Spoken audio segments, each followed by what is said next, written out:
Welcome to the Through Our Eyes podcast. This is our third one. I think it's our third one. Yeah.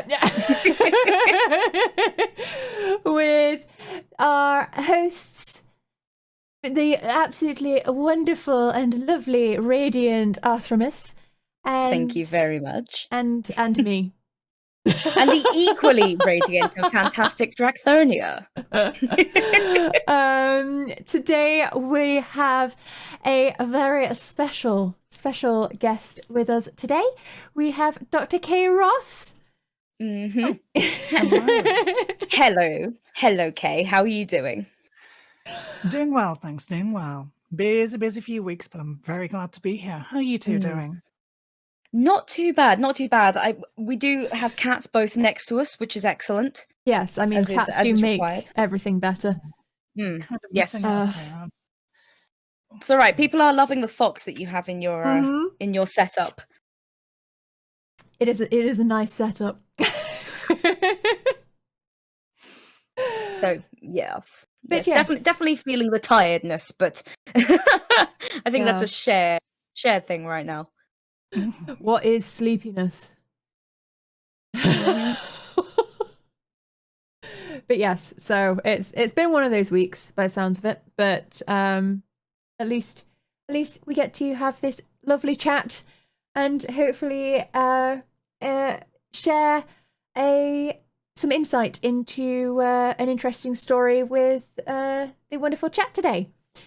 So the aim of the Through Our Eyes podcast is to highlight the stories of marginalised creators, maybe give some education, and also to raise awareness of the various issues and dilemmas that marginalised people face day to day.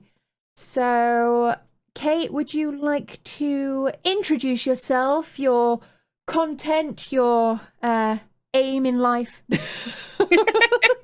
your favourite colour? Yes. Please just give us your entire wiki page. That would be handy. Oh, God. One might exist out there. I've not checked, I've not Googled myself. Who knows what they've written? So, yes, hello, my name is Kay.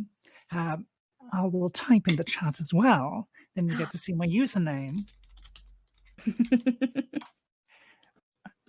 I go by Dr Kayross here on Twitter and on Twitch, and also known as Dr K, but that's mostly from my work as a video game programmer. But by evening and in my spare time, whenever I can, I'd love to do a bit of streaming to hang out.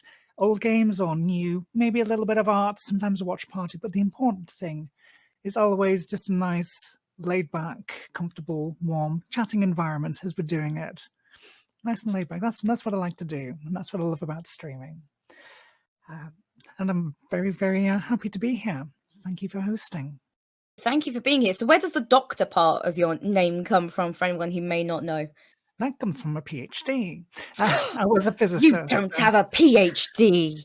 For anyone who doesn't know, that's not me mocking Kay. That's a Ninja Sex Party reference, but still. Yeah. And before I went into video game programming, I was a physicist and did a little bit of work at Fermilab over in the US, big particle accelerator site. But no, I gave away that glitz and the glamour and the private jets and all of that to go make video games. Sorry, the scientist in me just couldn't resist bursting into giggles. The glitz and glamour of science, yes.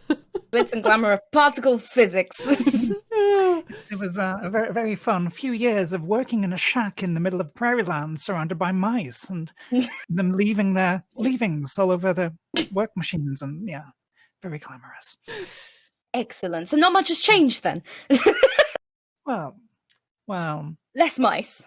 Less mice, a lot more crows in well, not doxing myself, it's common knowledge I work around Cambridge. There's a lot more crows in Cambridge than mice I've seen. True. Maybe because there are so many crows. That's beside the point. So is your reason for streaming for pure enjoyment, or do you have a general aim that you wish to achieve in your content? So it started off as an excuse for getting me social again, keeping in touch with people, especially with how things turned out around this time last year.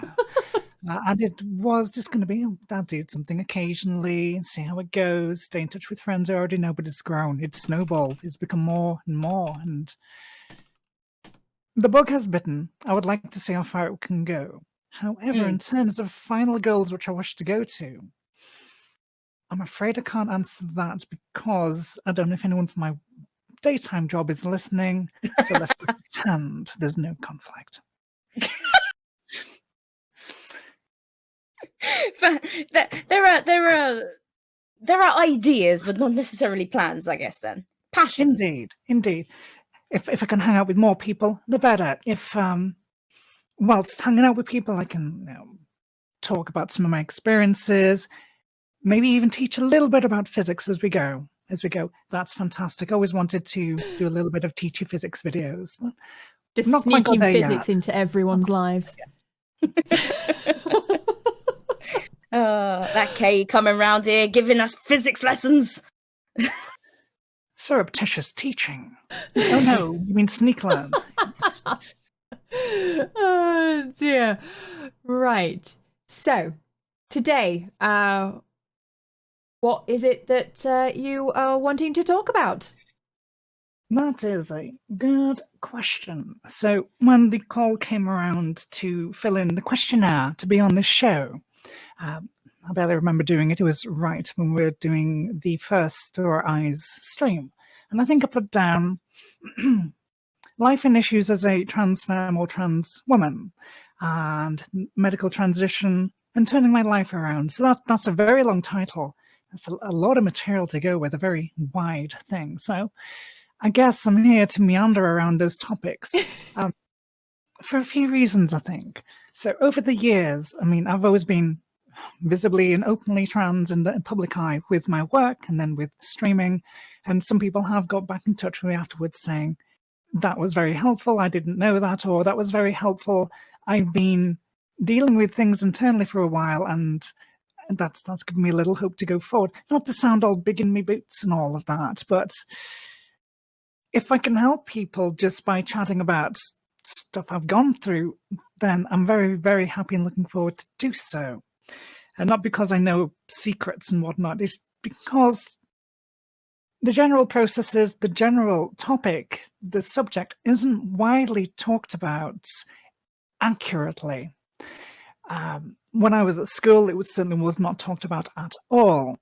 What most people I talk to don't know anything about it, just assume things like, oh, it's like Little Britain, I'm a lady, and Mrs. Doubtfire, and it's all pretend and drag, isn't it? And I was like, no. So that's why I'm here, to talk about it publicly, to answer questions and to chat about stuff. Does that answer the question? Yeah. Absolutely does. That was a very comprehensive answer.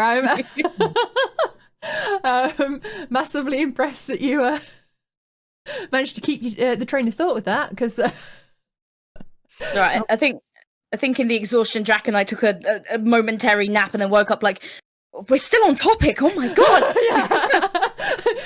We're both just kind of like, wow. Wait, what? We're just gonna go. You can do this. It's fine. See you later.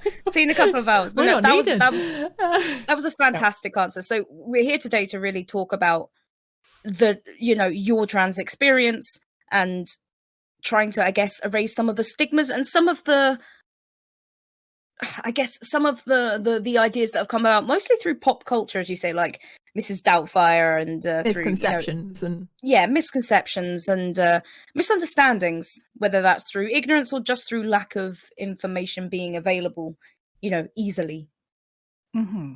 So basically, where we start is you giving us a lowdown of your story. What was your journey? What challenges did you face, and how did you get to where you are now? Sure thing. I will start talking. I would likely start meandering. Feel free to guide me back or bring up questions or just snap your fingers or something at me if I start going off on one. It's all good. Will But do. before I do start, there is something I do wish to emphasize, is that there are a lot of aspects and a lot of different ways and a lot of different types of trans out there. And my story is my story. It doesn't automatically apply to every trans person out there. My experiences are not going to be the same as various non-binary people, as trans men, all sorts. There's a wide range of experiences, and I am not the empress of them all. So I'm representing just myself here, but hopefully that is still helpful. Okie dokie, let me scroll down my notes I wrote just before we started. Even further down. So, my story begins quite a long time ago, in that I was around the age of 5 or 6 when I first knew something wasn't right. I wasn't feeling right. The expectations of what I was supposed to be and become were not sitting right. I didn't have the language to really express that or anything, but I did tell my parents, I don't like this. I want to be a girl. And their response was so frantic, so energetic, and so scary that it had a major impact across my life. And I guess apart from that was they didn't know how to handle it. They were scared about all sorts of other stuff. This was the 90s as well when I mentioned it. And things were not as open as and accepted in the 90s. And they were saying things like, oh, demanding to know if it was something the school had got me to say, had the school influenced me. And this was very serious. And this is terrifying to a 5 or 6-year-old. Terrifying. And so associated those thoughts and me saying that with a serious amount of shame and self-hatred is what it became. And whenever I thought about it, those same feelings, and so it gets suppressed, it gets repressed. And I spend the next 20-25 years with that building walls around yourself as a way of coping with, something's not right, but you're just told to just get up and get on with it. This is life, and can't really do anything about it. All of that is too embarrassing, or it is just not right, and it's just going to upset people. And at least in my part, when I was younger, I thought, oh yeah, I can manage it. This is entirely manageable. Let's just keep on plodding through life. I will get through school. I will get through university. I will get through work. And only so long you can keep that up. Only so long. The self-hatred grows. You forget the reason why for it. When the rapid goals in earlier life start to slow down and become further and further apart, you'll have more time to self-reflect, and that became a problem area. So that's a very, very long way, and that's a lot of words for me to say I didn't do anything about it until I turned 30. Just to age myself a little bit there. But because of all of that time and all of that repression, it did take a therapist's help to figure out and remember where it was coming from in the first place. And then I had that moment. Now it's a bit of a trope of a moment, especially in trans circles, of forgive the grimness of it, transition or die. Those were my 2 options at that point. And there wasn't the option of continuing and suppressing and pretending anymore. I had to do something about it. And due to the cool, that's very kind of you. Keeping an eye on the chat. Flattery will get you many places. So where was I? It's 30s. So, but the thing is, I didn't know immediately there and then exactly what it is I needed to do, or what the end target should be, or what needed to change. It's not like everyone has to know fully exactly what they are, how they are, who they are. It is a, cheesy as it sounds, a journey of self-exploration and self-discovery. You've got to give it time. And it's not a case of, oh, you're just not trans enough if you don't know. If you haven't always known, you just need to give yourself that self-reflection. And I think that can go for not just trans issues, but for everything. Always take a bit of time to look introspectively on yourself. Ask who you are, where you're going, for what purpose? And yeah, that took a good while. And where shall I go with this next? I mean, in my case, the things which were upsetting for me mostly were on the physical side. This isn't the same for all trans people. There's various types of transition. There's social transition, there's medical transition. Would you like to clarify for chat the difference between social and medical? Of course. Because I know that likelihood is people haven't actually heard of it referred to in that sense. A great point. So it could be that for some people living socially in our society in a way which has been predetermined for them by how they were assigned at birth doesn't fit. It's a social thing. It's how they want to interact with other people, themselves, and society itself. And that can be through how they present themselves in motion or in image. It can be clothing. It can be, there's the, I don't want to do everything a disservice. And so that's why I'll go in a bit. Like, I don't want to say, the girly girls and the boy boys for like too extreme at the ends. That's how they act, how they want to be perceived and present themselves. Yes, clothing, music, socialness, social interactions, how they speak to others, and how they're treated by society. Myself, that is an aspect, but not the main strong aspect, which was driving what I needed to change. That was more on the medical side. So I'm going to mention something horrific and gory, and I want to put out a warning first. I was reading a news story, something entirely unrelated, about the dangers of people who do the oil drilling for a living, and the types of horrendous dangers they go through, and descriptions of, I don't want to go into too much details, it's horrible, but of a person who ended up with their arm caught in a drill and wrapped around it 3 times. And you're thinking that there, it's stomach churning, that's gross, you feel a knot. And many people do that. That's body horror. In films with body horror in it, it's trying to elicit that same feeling. That's similar to what I had looking at my shoulders, my chest, my face at the time. And yes, to talk about it down there as well. Body dysmorphia then. Exactly.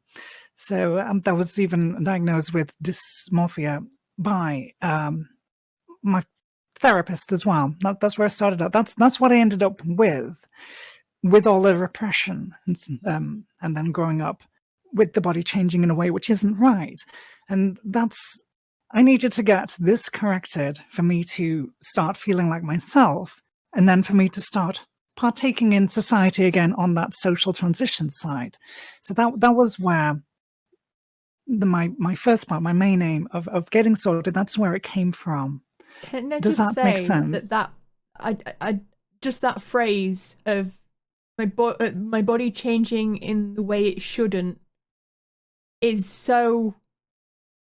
I mean, I feel like that is so like representative of it. It's like there's always these misconceptions about how trans people come to discover they are trans, and it's like that seems to me to be a very, very nice way of summing it up.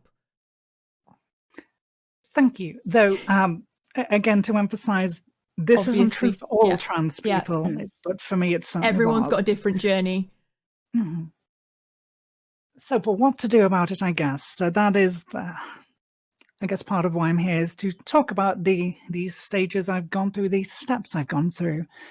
I guess to make it known what folks like me go through. I'm sure there's a better grammatical way of me saying that, but it's too late now. We're doing it live. So, I'll start with the hair. I had This is not saying that women have to shave their legs in order to be ladylike. Otherwise, it's totally not right now. Not at all. Everyone express themselves however they feel best, but I had to get rid of hair. And unfortunately, due to testosterone poisoning, I had a lot of it. So this is... I'm just jumping straight into personal stuff. Raise your questions as I go. Raise your objections as I go. If you are comfortable, then we're here to listen to it, because it's, to me, that is where education and understanding come from. Yeah, you can't beat around the bush with education, otherwise you end up with more questions than you started with. So where a lot of folks like myself start is, get the razor, get rid of all this stuff, and oh, that's wonderful. Oh, it's only lasted a day. Why has the hair come back? That's horrible. I need to do it again. It's all itchy. So there's various options that one can take. I went the way with epilation. Hands up if you know what epilation is in the chat. No, I won't wait for that. It's a little machine. It pulls your hair out in a machine-like way. And no, that's a little painful, but yes, you do get used to it over time, and it lasts about a week. I do wish to raise that the first time you use an epilator on your hair, it will hurt a lot. And it's bad enough on the legs, on your chest, and on your tummy, and on your collarbones. It is barely standable. Now, I used to do various martial arts and whatnot. My tolerance for pain isn't too bad, but that took hours. That took a lot of hours. And I'm mostly saying that so you can go, oh yes, those people who've gone through that, they're dedicated. They're not just doing it for funsies. It takes willpower to do it, and I salute everyone who's had to go through it. I know it's not nice, so but there we go. That's something you can do at home. That's something you can do. That's nice and it's like a small version of multiple tweezers all at once. Yes. And if you imagine having to tweeze every hair. That's how dedicated it is. Now, the reason I'm starting there, seemingly a weird place to start, is, well, I started off doing small things that I think people at work or people around me won't notice is something I can do hidden. I wanted to control the speed at which I transitioned and that the information got out, because it's a very vulnerable time. It's one might expect, oh, yeah, I know this now, I'm just going to shout it from the rooftops and everything's fine. No, there's a lot of societal pressure. 1, to conform. 2, to be who you always were, not to rock the boat. 3, not to get outside of the lane of the normal, and I hate the word normal. So yeah, that's starting small, but that was the first time I also experienced gender euphoria. Now, you'll often hear the phrase dysphoria as a general and malingering sense of malaise. I think they describe it as, and it's, something's wrong, something's horrible, something doesn't feel right. If you live with that for years and you suddenly remove a source of it, you feel for a time the meter swung the other way. The euphoria, it feels amazing, like a huge weight lifted off your shoulders for a short time. So that was great. And that's kind of where it started, but you can only get so far removing one's hair. I did need to change various other things. So where did I go next? That's a good idea. This is me trying to think as I'm speaking and ad-lib at the same time. I guess the biggest impacts one will get for medical transition, for physical transition like that, would be hormone therapy and surgeries. And I've had both, and I'll chat about what that is, how that is, and how I got there, if we like. How are we doing for time? Oh, you're way ahead of time. Fantastically ahead of time. You've got plenty of time, so don't feel pressured. I will let you know if we get any closer to needing to speed up, so go for it. So I was very, very fortunate to know that I had a friend who had gone through similar processes from a similar point of view. She had good luck with the NHS GIC. And of course, the first thing I was going to do after therapy was go to the GP and try to get on the waiting list for that. So that's where the difficulties in getting progress started, is with the GP. Now, GPs are not trained in every matter to the full extent of what they can be, and GPs can have personal biases. And not just with trans issues, with any issues, sometimes they can take a lot of convincing that you need a little bit of help. Yes. And this was no difference. So there's me. And at the time, I was not as confident as I am now. At the time, I thought, can I really do this? I am an insult to the very notion of womanhood I am. Look at me, just look at me. I am an insult to it. How can I speak to this GP about that? So it's terrifying. It is very difficult to bring up, especially when they then sit there and say they don't believe you, and then say they don't know how to go about a referral.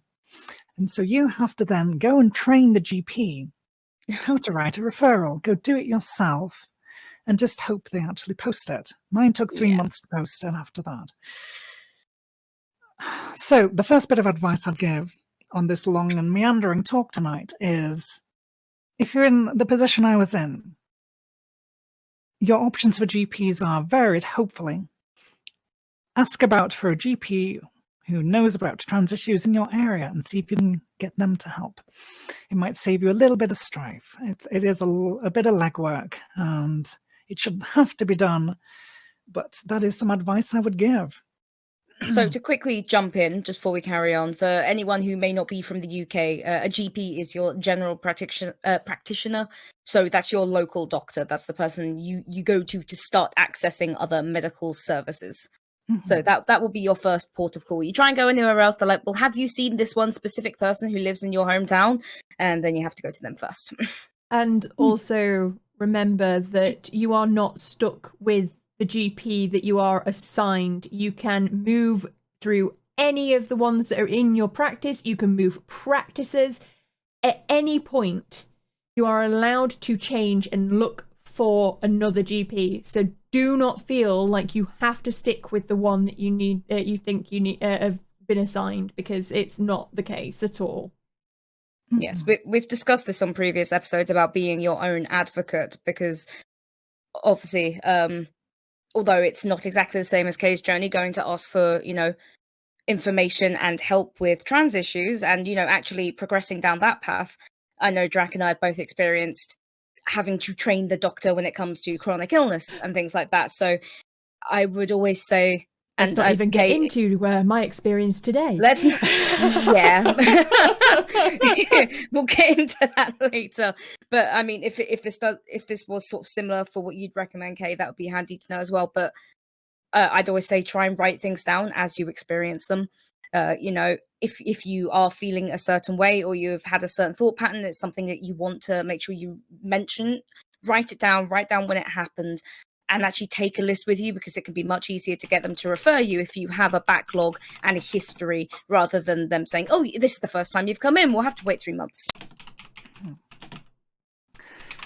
Cool. And thank you both. And I've just seen the Gamer Dude's question about we'll collect questions from chat. You collect questions. We'll collect questions from chat. Don't Fantastic. Continue with your story before we get sidetracked. Exactly. And I just want to say hi, Ellie, who's popped in as well, who could probably do this 5,000 times better than I could, but you're stuck with me. Okay, we don't have anyone putting themselves down on the podcast. That's mine and Drac's job. No, and of course, Ellie's experiences and their life is a totally different story, but I don't even know where I'm going off on this tangent other than to invite Ellie, if they feel welcome, to, what's the thing, exclamation point, pod something. Pod app. Pod app, if you so wish. If you would like to be featured on the podcast and tell us about your journey, please submit your entry into that form, and I will contact you for dates and times and whatever's so that we can get you on to talk about it. Thank you. And yes, just to put you on the spot there. And again, that is part of my response, my ever-present need to say, I am not the empress of these issues, and my experiences are specific to my particular run-through of this game. Yes. Paraphrasing, perhaps, but I kind of like that. That's no, I do like it as well. Actually. I mean, that's always a good imagery for life, isn't it? Well, actually, very much like a video game tree, though. Certain people are going to have picked the same options that you have throughout your life, Kay, and they may diverge at different points, but it's still going to be it's similar. Yeah, they've got a bit of a cheat guide on what options to take, maybe to advance to this next step they haven't quite worked out yet. I like the idea that we're trying to provide some semblance of walkthroughs to various situations that maybe you can take a bit from. Mm-hmm. So as I align myself back onto the train tracks and off we go again, and just being to the GP, I had the referral, that's the word, sent off. Now in the UK, if you get referred to a GIC and believe the current procedure is in 3 to 6 months, you'll get an invitation to go down there to listen to a series of talks about what they offer, what they do, what you can expect, and all of the different options. And it was interesting going there. Nervous, I was there by myself. But that's the last time I heard from them, and that was in 2017.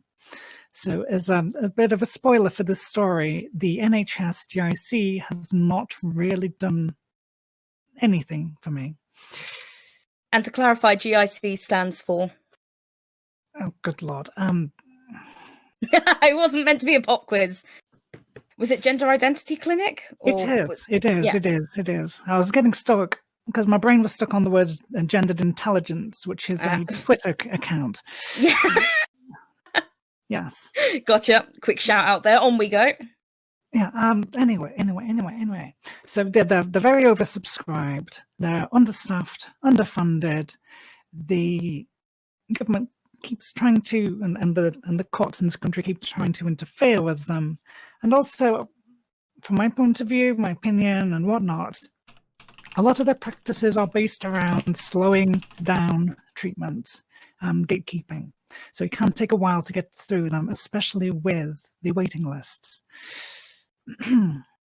So this is in opposition to other places, other countries, say, which have informed consent, where you go somewhere which might offer treatments. You read a thing, sign a form saying, I know what I'm doing. Off you go, you can do stuff. Over here, if you're doing it via the NHS, the Public Health Service, you can be waiting for 5 years on that. And yeah. But that's not where the story ended, of course. What's on the waiting list, what many people did back then, is so I'm seeing some repeated questions. So if you want to just repeat track, that'll be collated in the end. Is that right? Yeah. We'll get to those after the ones we've already got written down. I was just trying to sort out the submission questions. Fantastic. Got it. Right. So at that high vein, at that time, of course, I wasn't dressing how I wanted to dress. I didn't do any of the social transition. I was there just trying to get by. I wasn't even out at work at the time, I don't believe. Nope. And so all of that time, you're having to hear yourself referred to in ways which make you feel uncomfortable, which remind you of those aspects which make you feel unwell and down, and it's always getting pressed in. There was that time, that first 6 months to a year, where once the my issues had been identified, what that mostly did was highlight all of the areas where the negative aspects were coming from. So instead of ignoring, oh, yes, that person has called me sir and him and is acting like a buddy bro dude and expecting me to be the same, and it's making me feel even worse now. I'm not just ignoring it and being the robot which I pretended to be. It's just making me feel worse. It's reinforcing that I am the thing which I felt was gross for me to be. So yeah, that was a difficult 6 months to a year. But in terms of the medical side and going forward, whilst on the waiting list for the GIC, I did go private. Not everyone can do it. It is monetarily prohibitive to many. I was very privileged to be able to afford to do so. Now, the first appointment you'll have to go to is a psychiatrist, where you've got an hour or so to convince them that you are trans enough in the correct way before they will allow you to have a referral to an endocrinologist. And these psychologists, again, your mileage may vary depending on where you go. There's some who are understanding, there's some who are very much into the gender binary thing, and you might have trouble if you're non-binary. If you were to ask what non-binary is, it's a whole swathe of many things that it can be, but it is, you are not either 100% I am in the male or I am in the female category. You can be outside of those things, between those things. You could be all gender fluid, and, yep, all over, all sorts of different things. And some of the psychiatrists are not as forgiving of not being in that binary, because I think of some of the adherence to old guidelines which were written before non-binary folks were accepted as much in the field. Lots of doom and gloom and frustration in this chat. I know. It's not all bad.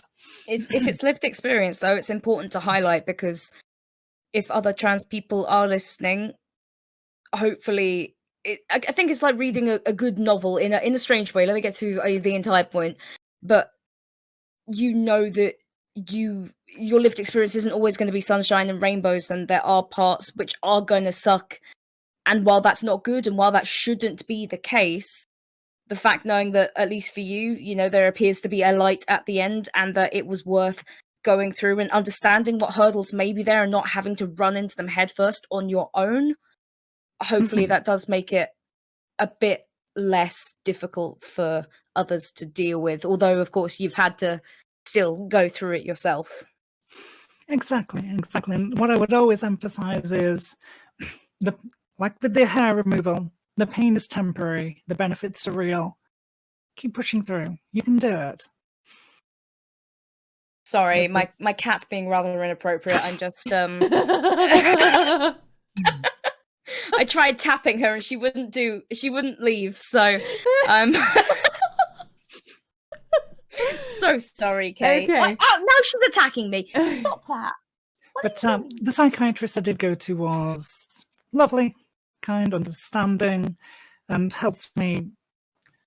Their job, in a way, is to help you sort out and know what it is you're asking for before they can advise or sign off on you doing it. It is in many ways gatekeeping still, and I would very much prefer there to be an informed consent system in this country, like there is in the US, I believe in Canada, parts of Europe. But here you've got to pay the fee for a psychiatrist and wait in the line, and then they'll confirm or not if they will let you do a thing. Okay.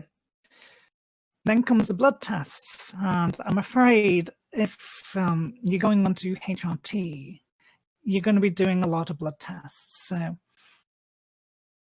it could be every 3 or every 6 months, usually.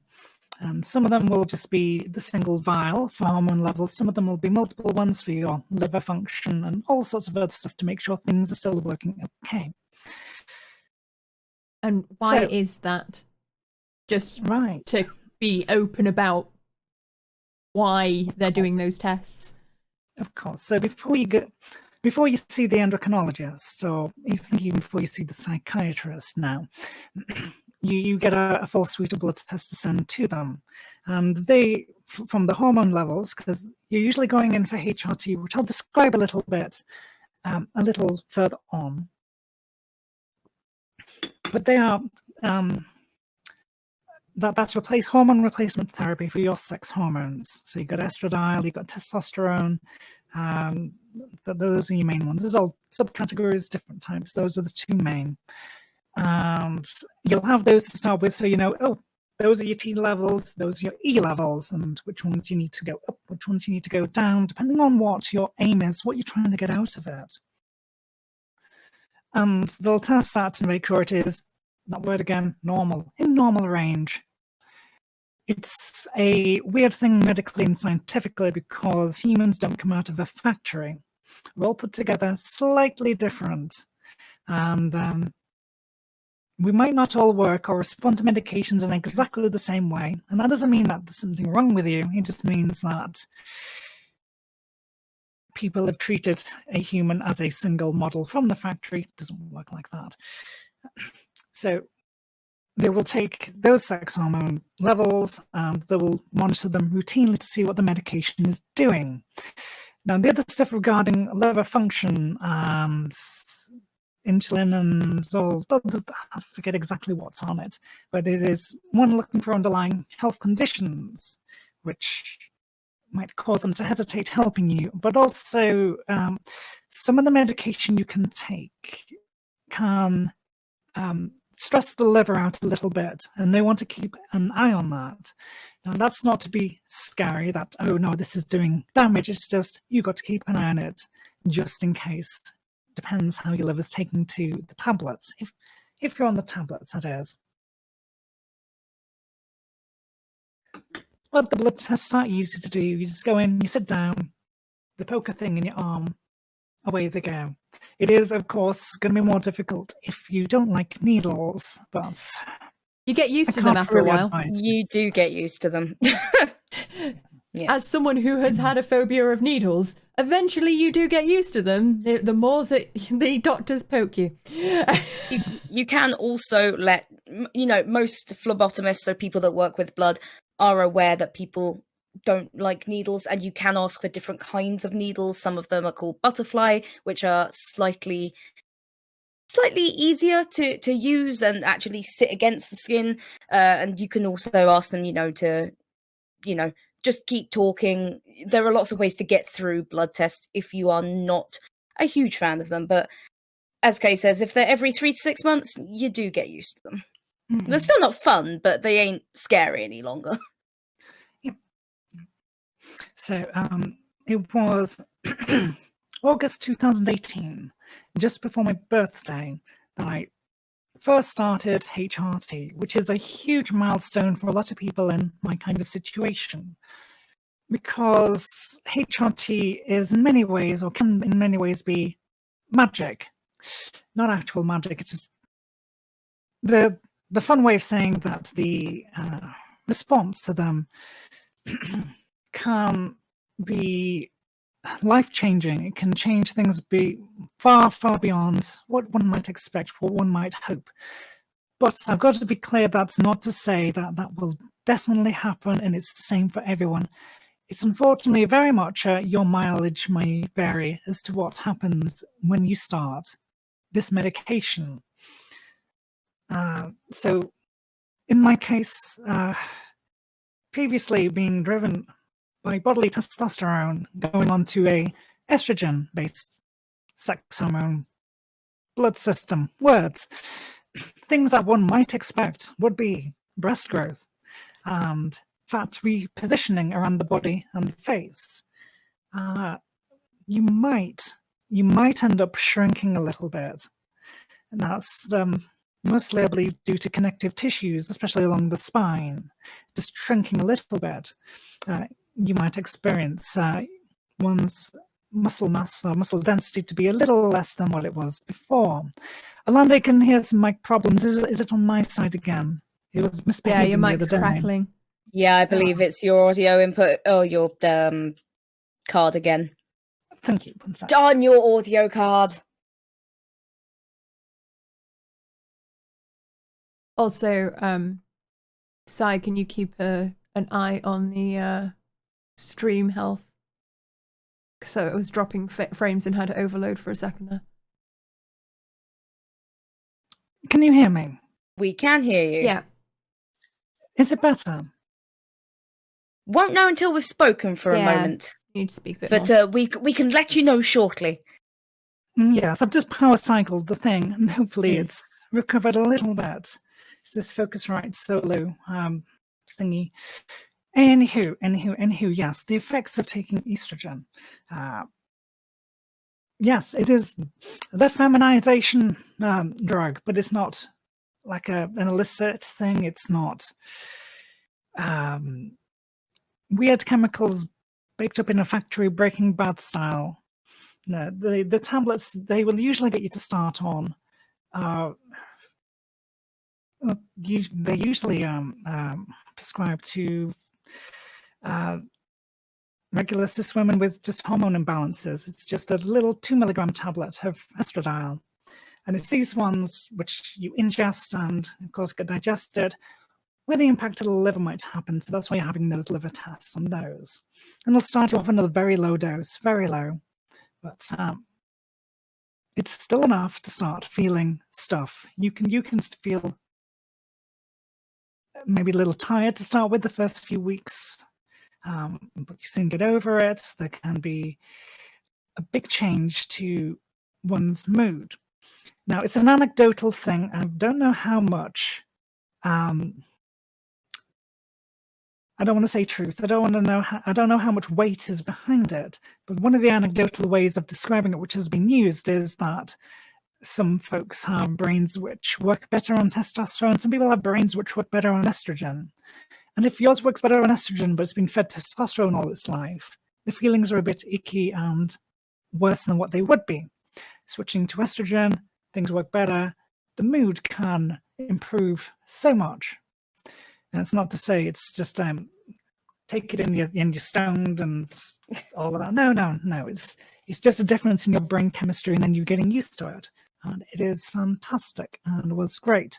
However, I didn't feel all the benefits personally until I went on to the other HRT medication I was on, and I needed a testosterone blocker. And in this country, you will have something called Zoladex, or I forget the name of the other one, but they're implants, and you have them in your tummy.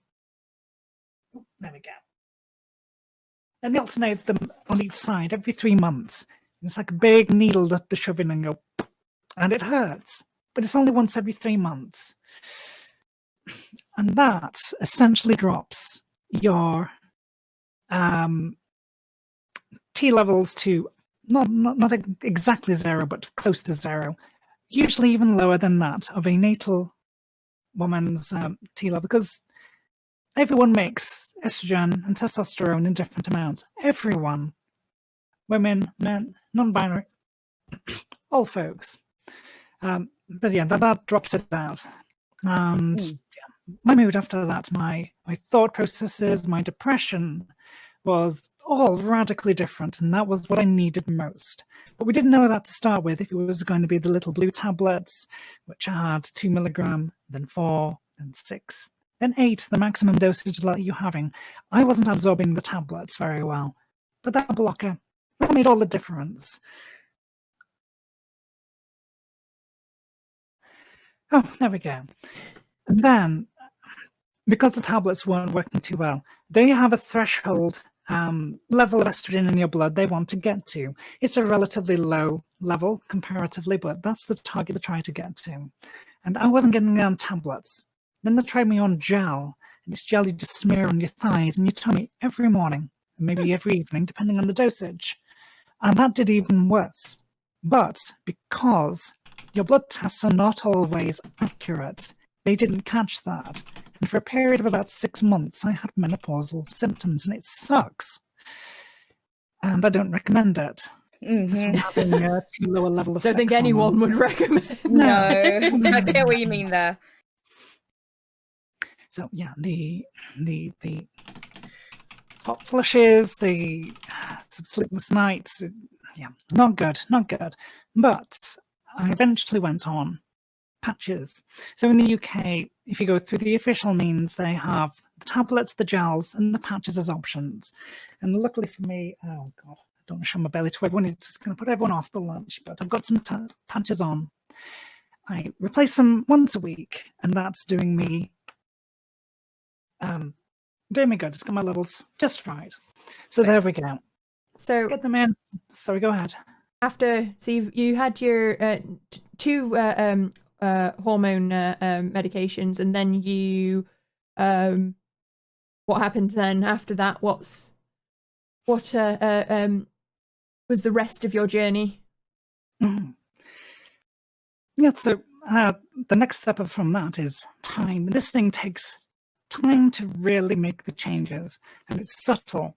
And of course, if you're there and you're looking at yourself in the mirror every day and you're always looking for your own faults and pointing them out and feeling bad about it, you don't know how much you've changed compared to with other people seeing you every day. And other people can get really fed up with you complaining, and they're saying, that's daft, look at you, you're doing awesome.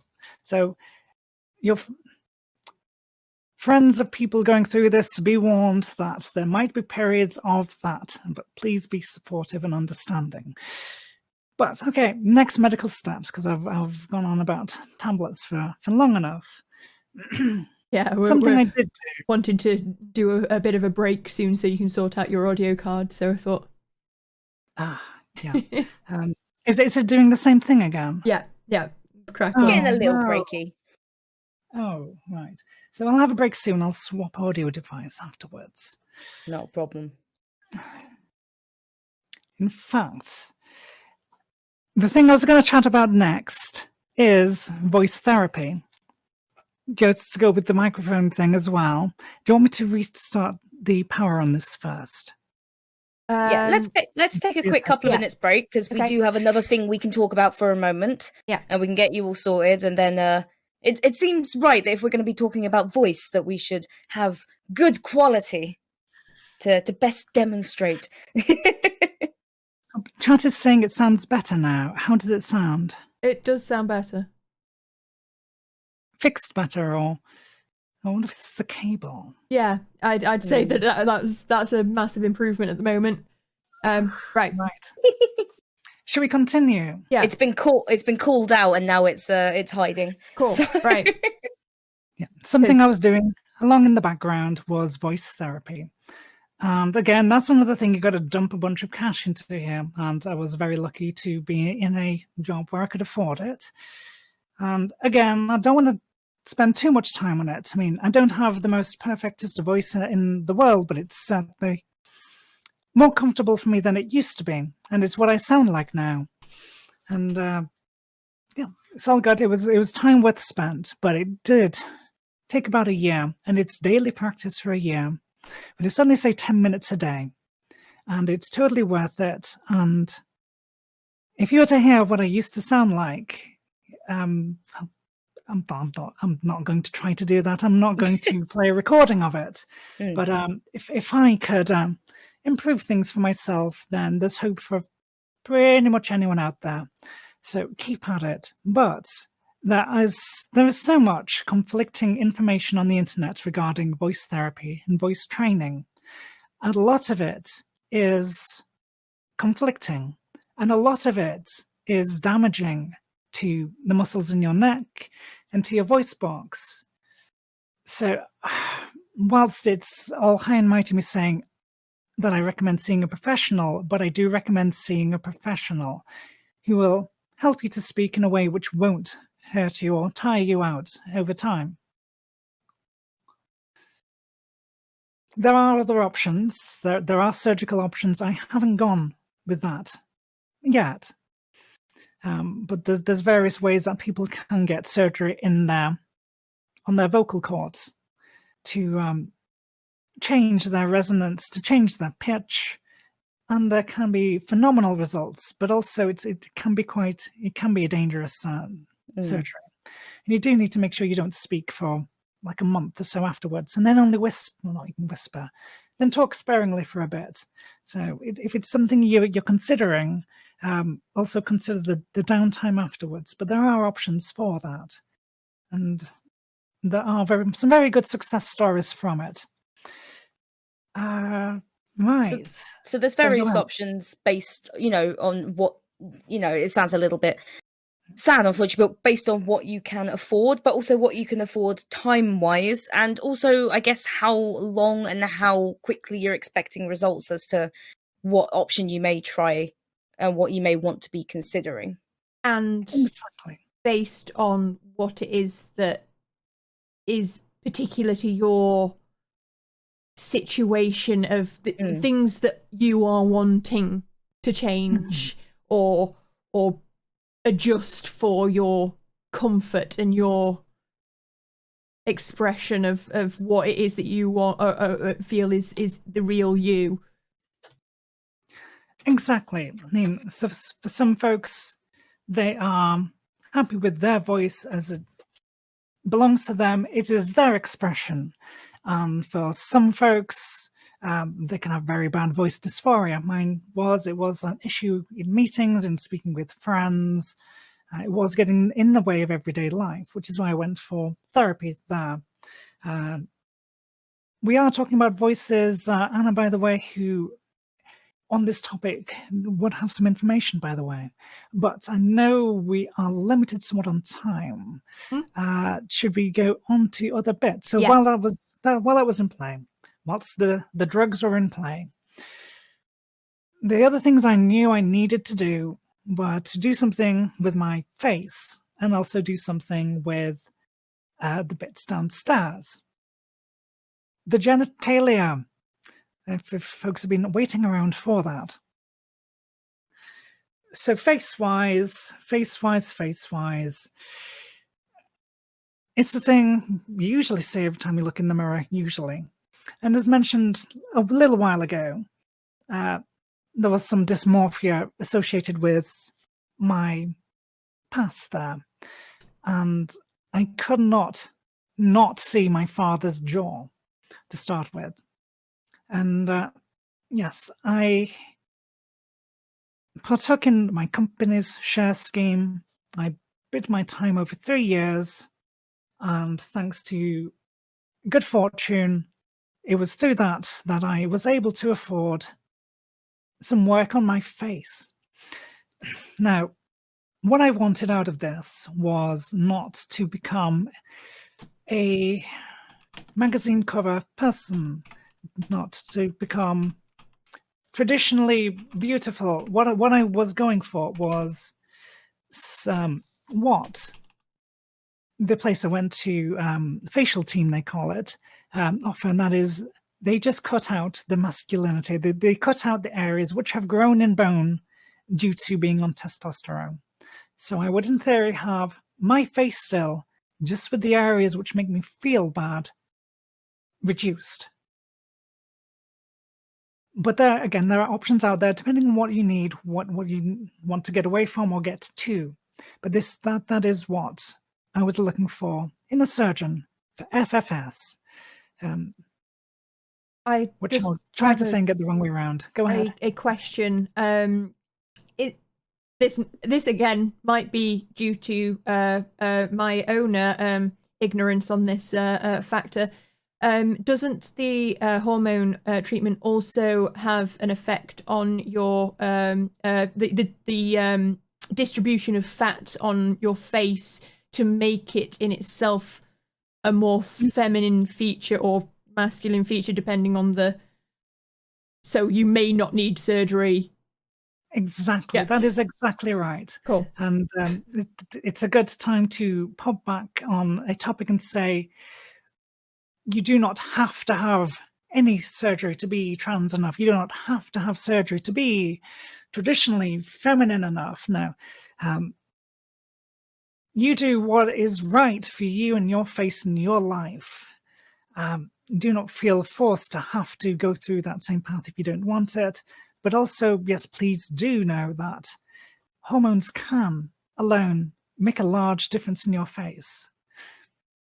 But yes, facial feminization surgery, thank you. The other thing it stands for is what I'm more commonly known for shouting. But, I was thinking that. Yeah, I was thinking that. Which is probably what you said when you sent me those photos and were like, ah.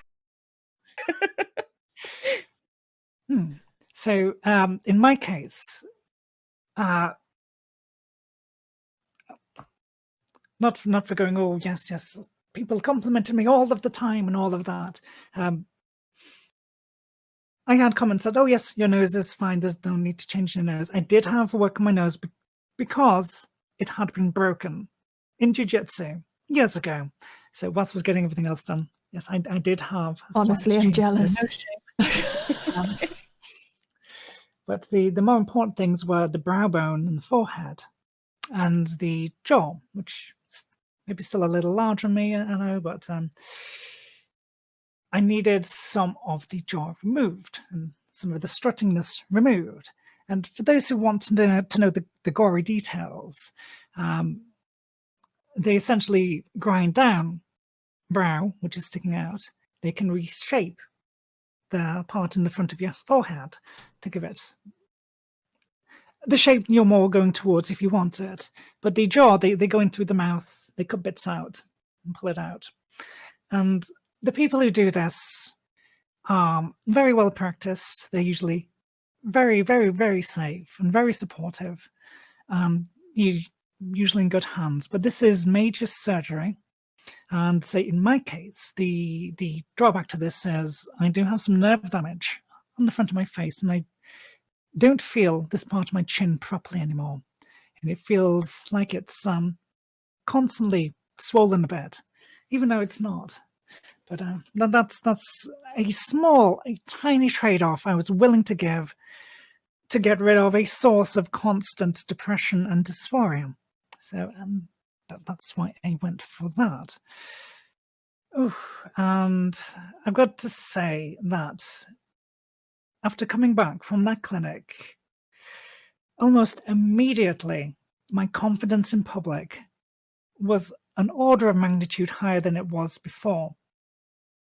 Beforehand, I would walk around town with my hand over my throat and over my face, so people can't see my face. I walk around like this, and that looks a little weird, I know, but I'd rather do that than people see me. But from then onwards, even with a massively swollen face as it was recovering, the absence of that dysphoria again, just being able to do day-to-day stuff and interact with people, fantastic, fantastic. And I'm so glad I keep saying the word privilege, but it's costly. I had to scheme years of my life to afford it, worth it on my case.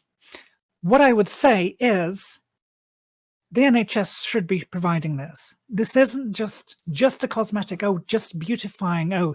They tend to poo-poo it away, saying it's a cosmetic procedure.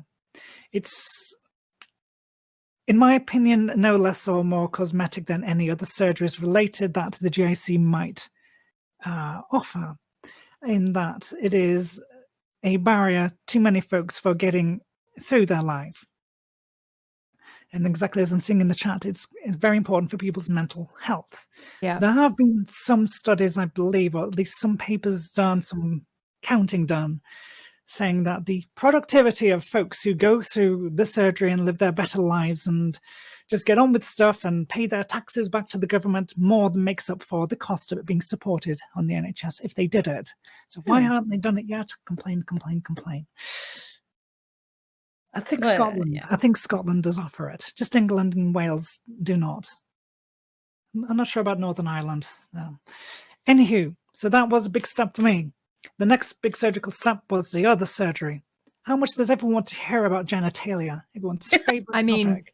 I am all for hearing this side. For me, this is the stuff that people don't talk about. And I personally would love to hear about it, but only if you're comfortable with sharing it. That's the important part. Of course, of course, of course.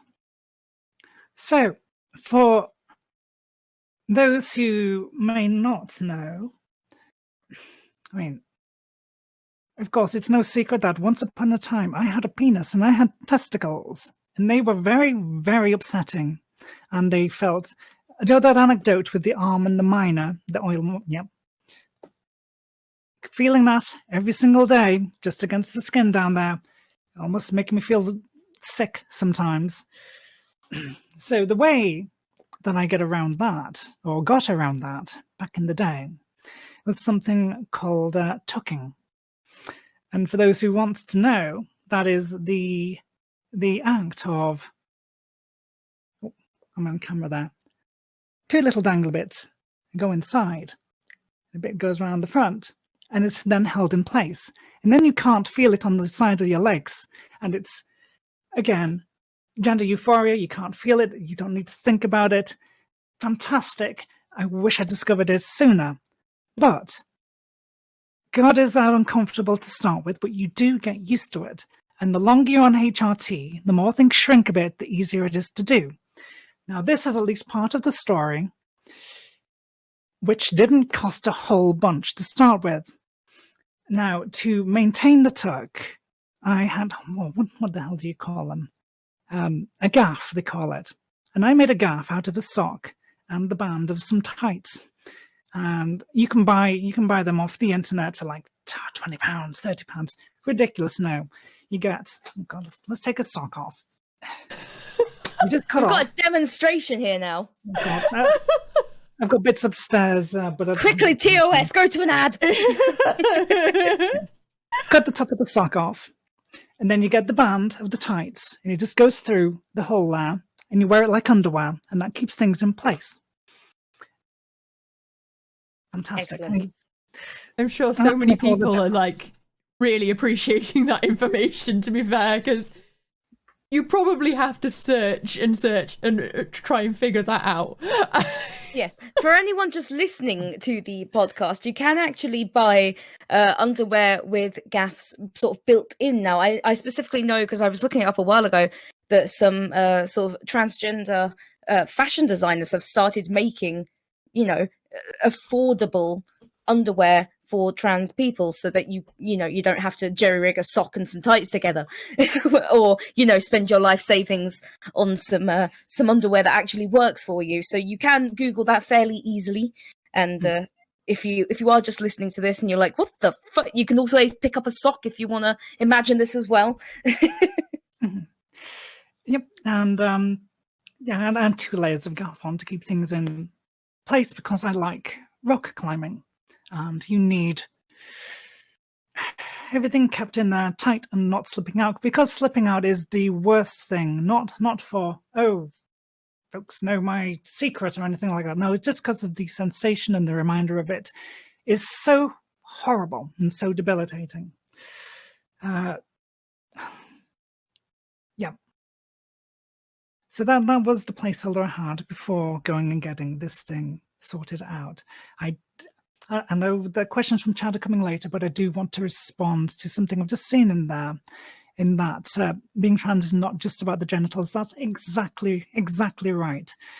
Not going back on the thing of I'm not the empress of all this, and not everyone's situation is the same.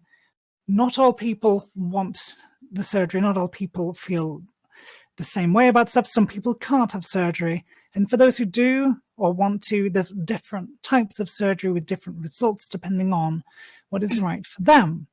Now, yeah, going into the surgery, I knew I definitely needed it. I needed rid of the stuff. I needed things right. I was keeping myself from relationships for a very, very long time, because I knew that at some point that thing was going to play into it, other big questions, and no. I needed it out of the way as part of, 1, feeling comfortable, not feeling that grossness or vomit-inducing feeling, and 2, for just getting on and living the life. And you can get this surgery, they call it, on the NHS if you go through the GIC waiting list. Now, as a callback to the start of the stream, I'm still on the waiting list after 4 years, or however long it's been now, 3.5 years. If you go through that route, that waiting list is just for your first appointment, your face-to-face. Then you've got to wait for your second appointment, which could be half a year later, to start hormones. Then it can be a couple of years before the appointment for the referral for surgery. And then it can be a year or more waiting on that waiting list, and it drags on. And whilst it's never too late to transition, never too late, I didn't have that time. So I had to go private again. I didn't have magic share money anymore. I asked the community, I asked Twitter, I asked friends, and I did the thing I always thought I never wanted to do. asking people, oh, you fund my thing, now my thing's more important than you living up now. No, I never wanted to do anything like that. But I've got to say, got to put out there is absolutely no shame in making a GoFundMe for asking. It is difficult to get this sorted by yourself. It is very difficult to save the amount they ask for this if you want to go privately. It's stuff that should be made available a lot easier and a lot more readily for those who know they want it. But yeah. Just as a quick question, what kind of level are we talking here in monetary value? Monetary, right. So currently the cost of what I had, which was a vaginoplasty. So I have a hole which goes inside now, which is fantastic. The cost of that one is £15,000 with the surgeon I saw. 15. Mm-hmm.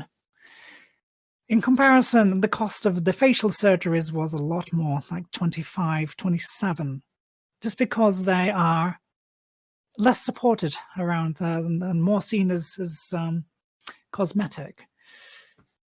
It's a lot of money to be throwing around. I'm glad I could afford it. And I'm glad, at least for the second bit with the 15, I'm glad I had some friends who I can never repay. You are so kind, and yeah. So there we go. That is why I live in a little box here, instead of owning a home or anything like that. That's why I don't really do much, because saving and funding these treatments and this medication is more important to me than all of that other stuff. And yes, we should just support the folks who need it and socialize that care. And in theory, it is there, but it's not there in supporting the folks who need it. It needs to be a little more open and a little easier to access and a little less bank breaking. Yes. Anywho, sorry, go ahead. No, that was just me agreeing with you. That yes, it would be brilliant if people did have better access to the care they need. But I think that's exactly why we have to have these discussions, so that hopefully that is the end result one day. Mm-hmm. More discussions. As a quick question, I personally don't want to stop you mid-story. I think that it is an important thing for us to be talking about, and that I'd like to give you as much time as you need to get through the story and also to answer the questions. Are you time limited? I'm not particularly time limited, but I will wrap up this itinerary of soon. I'm just aware we've also got quite a few questions to get through as well. Oh gosh. But yeah, so surgery-wise, bottom surgery they call it, that was August last year for me. So we're quite close to the present now. So you go off, you go to hospital, you have big old enema, you get everything cleared out, and you go to sleep, and then you wake up, and your arch enemy is finally vanquished, kind of. It's then a long road to recovery. Long road. You've got a week or so in hospital to start with. And then you are maintaining that. If you have the new opening, you need to maintain it with a procedure you perform on yourself 3 times a day to start with. It takes about an hour each time. And your day is based around this aftercare. And eventually the amount of times you do it reduces. It goes from 3 a day to 2 a day to 1 a day to 1 every other day, eventually down to 1 a week. But that takes a year or so of spacing it out. And yeah, there's the wounds to look around to where the incisions had to be made, and all sorts. And you don't go in knowing you're going to get a perfect result, or if there's going to be any nerve damage. It's always a bit of a gamble. But this thing is so important to folks' lives. They do it anyway, risking chronic pain down there, that risking numbness or risking some lack of function. There is some dangers which can happen. You can end up with fistulas between the vagina and the rectum, which is quite dangerous. There's all sorts, but The surgeons are well practiced. They're experts, of course. The risks are minimized, and as long as you do what the surgeon tells you, chances are good. But again, I'm mostly saying that not to scare people, but mostly to emphasize that this is so important to folks. They put themselves through hell and a lot of pain and a lot of struggling and a lot of financial hardship to make this right. To be them for themselves, to be able to get through lives without a burden that most folks don't need to worry about. And yeah, please support folks and be understanding of folks who go through it. I know I shouldn't be answering questions till later, but also I was saying, was it scary once it had been done? I wasn't too scared going into it or the facial surgery, but the fear for me comes from afterwards in the recovery of, is this right? Is this behaving right? Is this healing right? Is this a problem? Not knowing it, because the surgeon, the consultant, the nurse isn't there all of the time to hold your hand and guide your way through. That's where my anxiety with it came from. I think it's the general feeling for any surgery, isn't it? You're kind of thrown out afterwards with not much of a clue, and maybe some bandages and some cleaning instructions, and you don't know when your next appointment is, and basically if something falls off, then it's probably bad, but otherwise you're on your own. It's that level of, it's going to be scary because you're not going to know, and you're going to be looking for things that might be wrong. Well, and you're not trained in these things as well, so you might be like, okay, I know signs of infection are, it could be weeping, it could be warm. Well, it's definitely warm. It's like, of course it's warm, it's swollen.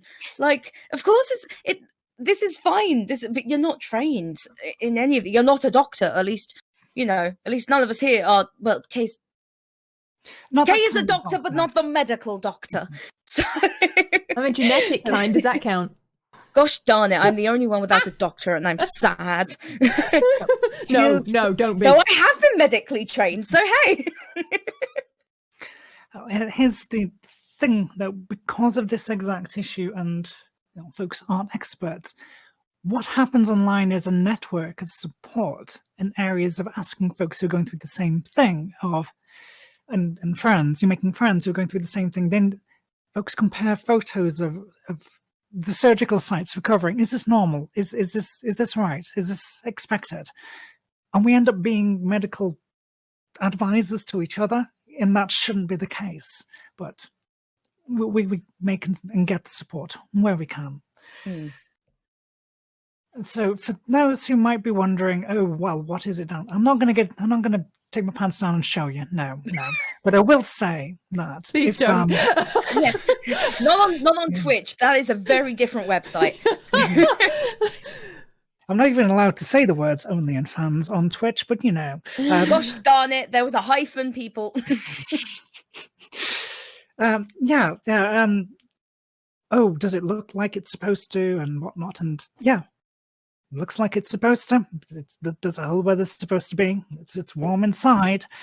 Some people can self-lubricate, some people can't. But then again, some natal women can, some can't.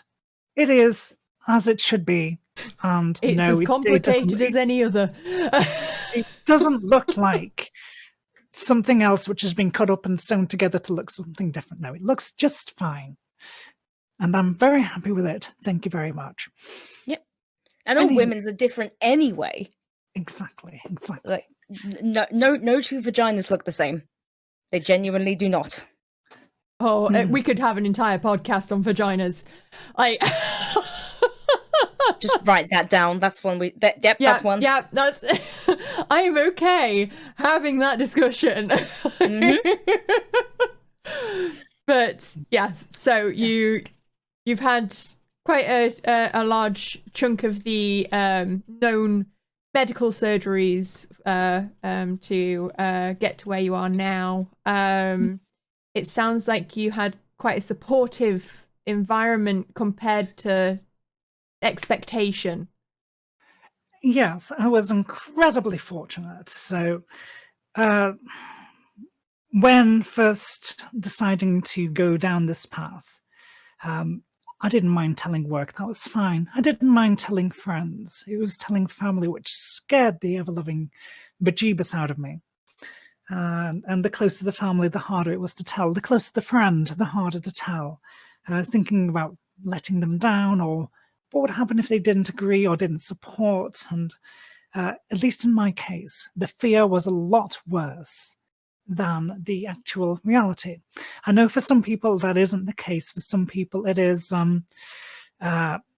dangerous, depending on the situation. Some people might not have quite as much support. But for me, luckily, the fear was worse than the reality, and I'm very thankful for that. Most friends were very supportive. Of course, there were some people inevitably who said, no, well, I don't think that's right. I don't think you're doing the right thing. I think you should just ignore it and put up with it. Do what everyone does. You can't change reality. Just so there will be some people who say that. But that doesn't mean to say that they will always think that.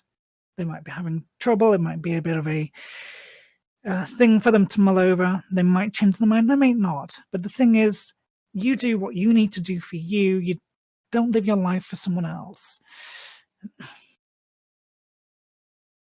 Was that the question? I've started going off on one. That you had a supportive environment, and you were saying about how it was harder the closer the people were to you, and yes, yeah, and I'd imagine that's a common thing. Yeah. Okay, shall we move on to some questions, then some audience questions? If you've yes, if that's please. Where you're comfortable finishing up your story, or if there's more to add. I don't have a lot more to add. Yep. I do have. Sorry. So go ahead. I do have one question. Just 4K again, if you are comfortable answering this, but is there anything that you are still looking to do, or any part of your journey you're still wanting to continue? There are some things which I do keep trying to weigh up. Of course, there are things which are still expensive, and things which I don't know, are they needed, are they not? Because at the moment, where I stand, I have gotten rid of the major sources of dysphoria and depression in my life regarding this physical self. So I could go on now and hopefully be happy. But there's always what can we do to make it perfect? What does it need to be perfect? Does this need to change or not? And it is something I do complain to you about quite often, Artemis H, my darling, there, is that I'm not always happy with the voice. And if I hear my voice played back to me, anyone who hears their own voice usually recoils in disgust anyway. But I'm still partially hearing the old voice. And it's like, do I need to go get that surgery done?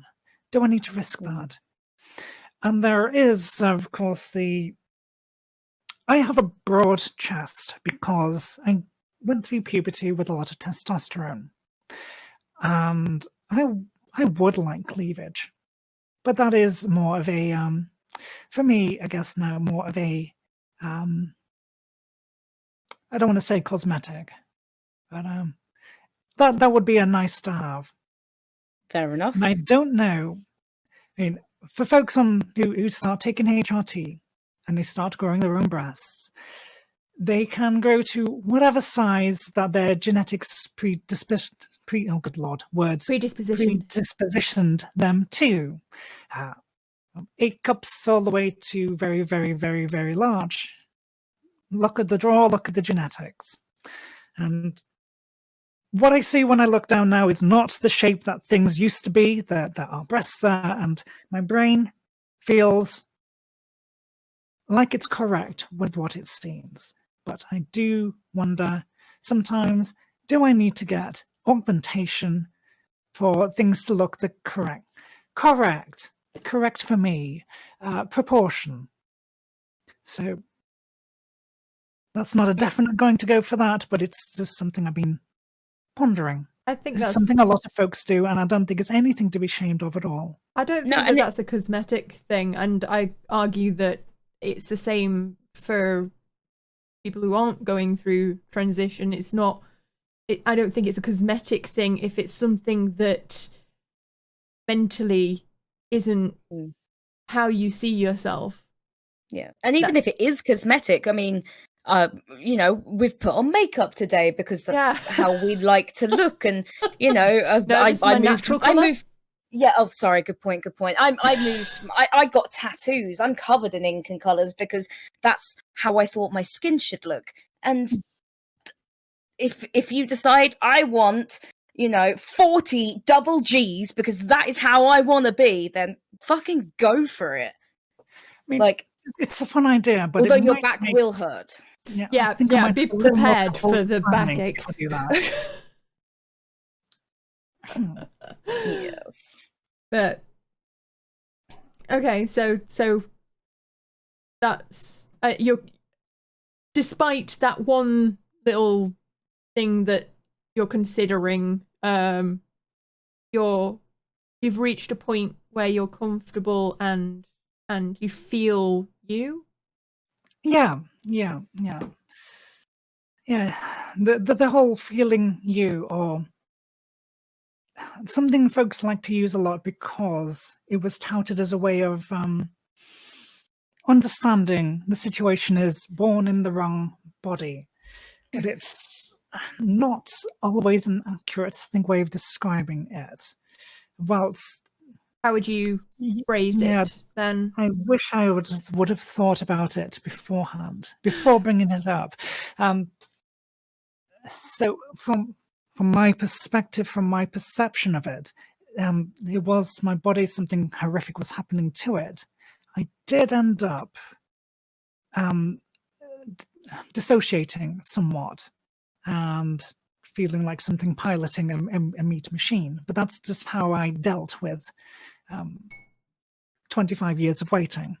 But it is me, and my body was just becoming something gross to me. I don't know. I know a lot of folks in the community don't like the phrase "born in the wrong body," but I don't have a good alternative to mind, and I forget which point I was trying to make in the first place. Oh, the fact that I was phrasing it in it that you're feeling you. Oh yes, yeah. It feels right. It doesn't. Yeah, it does not currently make. The way I would describe it, because I do a lot of maths, is looking at an equation on a piece of paper and it's saying 3 + 2 = 7. And you know it's not right.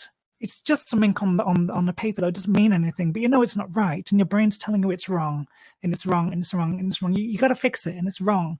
No, that's not firing anymore. I'm not getting 3 + 2 = 7 anymore. That's good. A way that I've heard some transgender people sort of describe the idea of being born in the wrong body isn't that they're born in the wrong body, they're born in their body. It's just parts of it aren't right. It's still their body and it's still theirs. Just certain parts of it are parts they wouldn't have necessarily have wanted to grow. And so that's, you know, obviously where your idea of top and bottom surgery comes from. And again, this may not be the same for everyone, but yes, I guess it's not that the entire physical being is incorrect. It's some parts of it are. Indeed. I mean, I'm basing it off of my own experience with body dysmorphia of going, I feel alien in my body. Like my body doesn't feel right to me, and and until I got to grips with that, then I didn't feel me. Yes. So that's why I'm basing it off that. That's the phrasing or origin of that. Okay, right. So this is probably going to be a whole nother kettle of fish because this is a big question. There have been a lot of issues arising in the current government, with trans rights being slowly removed through the regendering of toilets and the judgment on access of puberty blockers. and how they can be prescribed. What are your feelings about this, and what should we be focusing on doing to tackle this? That is a very, very broad question, and a more prepared person would have a litany of references and stuff ready to go. But work. So what I can say, what is going on, what is always going on, there is a constant push against trans rights in this country and other countries, UK, US, abroad, and it is constant. It is coming from various sources. One being this fundamentalist religious groups in the US that fund certain societies in the UK. They give them a bunch of money. They get access to rich people. They get access to folks in the government, and that just whispering away in the ears. It sounds like a conspiracy theory, but it's all documented. It's all known about. I don't want to mention any specific groups, or should I mention specific groups, because that is inviting war and fire and disaster. But so you will see, if you're on Twitter a lot, them popping up, and they'll have group UK, group Spain, group France, group US, and they're constantly firing off, and they're well organized and they're well funded, and and it's this constant pressure. And on the other side you have the newspapers, and the newspapers love a story about trans people or trans issues, not to be supportive, but because it's something different from the norm, and they can sell it and they can make scandal out of it. And it's a scapegoat. Exactly, and it's constant. It is absolutely constant.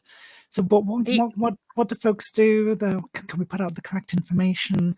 Well, then it's, if you are correcting an idea which has already been put out there, you need to fight twice as hard to enlarge the initial piece of misinformation. And it's exhausting, and you can end up talking about nothing but it and calling this misinformation out, and there's nothing in your feed but this stuff, and then folks stop listening because, oh, what is this? I don't understand all this. I don't know where it's coming from. Most is politics, isn't it? And it is exhausting, and it is depressing, especially when these folks are talking about your right to continue existence, and also you being able to live your life without those massive weights on the shoulders, which were, to be frank, about to kill me at the time. And they make the push to stop teaching LGBTQIA plus topics in schools. That's currently going on in Oklahoma, I think. They try to remove medical help from trans individuals. They were successful with the hormone blockers for trans youth in this country, that they keep finding, they keep making gains, and it is horribly depressing. And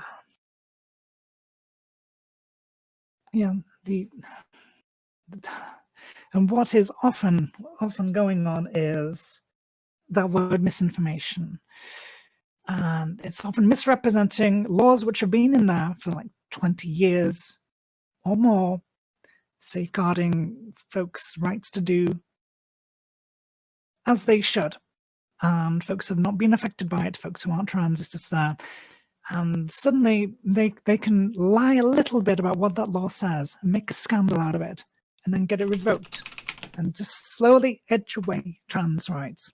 Yes. And then when they're done with trans people, they're going to start focusing on gay people and lesbian people and drive a wedge. And we know that they're going to do that because these groups put out in their manifestos, we are going to do this, and they are doing it. It's upsetting that the only ones actually sticking to their manifestos are the ones that actually want to hurt people. Exactly. But what can we do about it, I think, was the question. How can we fight against it? So there is always the, yes, if misinformation is stated, don't just let it slide, call the shit out. There is that on Twitter, you might make some ground, you might not. You might start an argument. Twitter is a horrible place in many, many ways. But what is good to do in real life is, if you hear someone repeating bollocks or repeating thoughts which are putting hypotheticals and strawman arguments over the impact on real-life people. Call them out on it, correct them. If you know trans individuals, please check in on them every so often, make sure they're all right, because this deluge of information, these attacks from the media, these attacks from people in the government are constant. There was the Green Party conference or whatever it was in this last week, and there was motions there for basically putting in up transphobic rules and suppressing trans members of the Green Party, and that's just not very fun, is it? Yeah, educate, and I wish I had better answers. I wish I had better answers. I mean, at the end of the day, it's an opinion of the situation, and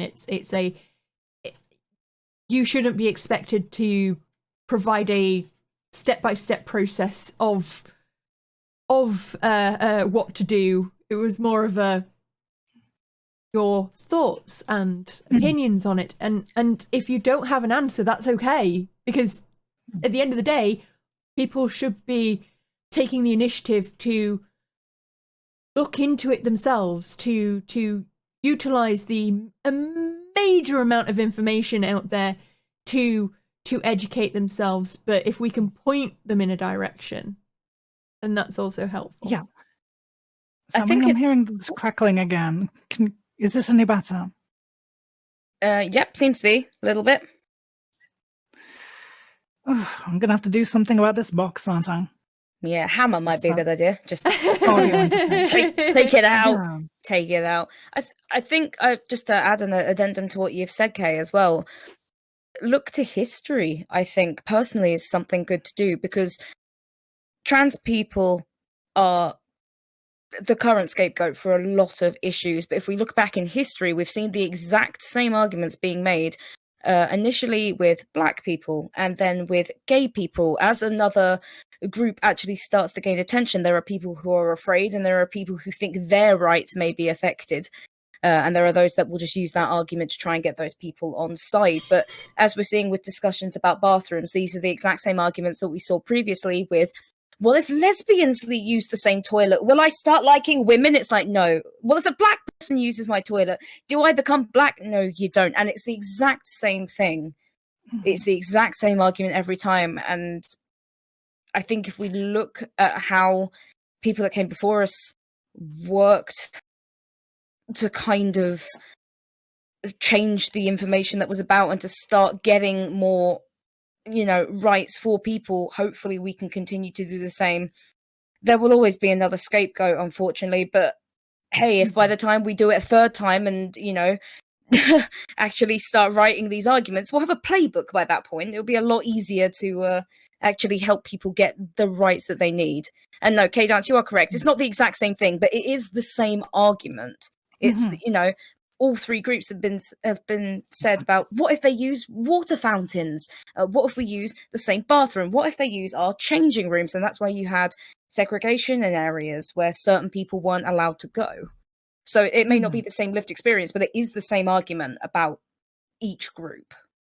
Quite often the argument that I see brought up is the whole concept of, well, I don't feel safe around trans people because, it's allowing men into the women's bathrooms and stuff like that. And it's like, no, it is not. And also you have to question why your thought processes are going there and tackling. And this is extremely topical as well with currently on Twitter when we were talking about it before the podcast of it's, you've got to question that the origin of that, and the fact that there is more of an issue with the attackers and the principle that we're allowing people to basically associate with victims rather than, associate the bad part with the victims. And you have to, that's the thing that you need to be tackling and worrying about, not whether or not someone's going to come into the bathrooms and that's somehow wrong. It's not. They have the same issue. They have the same worries. They have the same things that they need to tackle. Mm-hmm. Indeed. Yeah, there's 2 or 3 different topics my brain's trying to talk about at the same time. I'm trying not to say all of the same words at the same time. There was recently a little bit of study work someone did to cross-reference the people who say we're anti-trans because we are protecting women, and them actually contributing to funds or projects to actually help women. And it doesn't overlap. It's an excuse. And the whole, because it's specifically trans women in bathrooms. Yes. Everyone always forgets trans men and trans men in bathrooms. I mean, do you want to make trans men go to the women's bathroom? You can't see anything going wrong with that, can you? Someone who has been on testosterone for 5 years, and the same people do go into bathrooms and beat people up to protect women, and they do so without checking, and they do so without thinking, and it's all based off of societal expectations about how a woman should look and sound. And I think, I don't want to say it's more or less, but the amount of the amount of cis women who are attacked in bathrooms because they don't conform to femininity enough and people assume they're trans is ridiculous, and nothing gets done about it. And the men pat themselves back. Sorry, that's my generalization, and it's because it's usually in the story a man, they pat themselves on the back. They've protected a woman by punching a woman in the face, and it's incredibly frustrating where there isn't one. Indeed. And then the whole, men shouldn't be using the women's bathroom. Well, trans women are not men. The whole discussion of sex and gender is not as straightforward as your primary school biology lesson.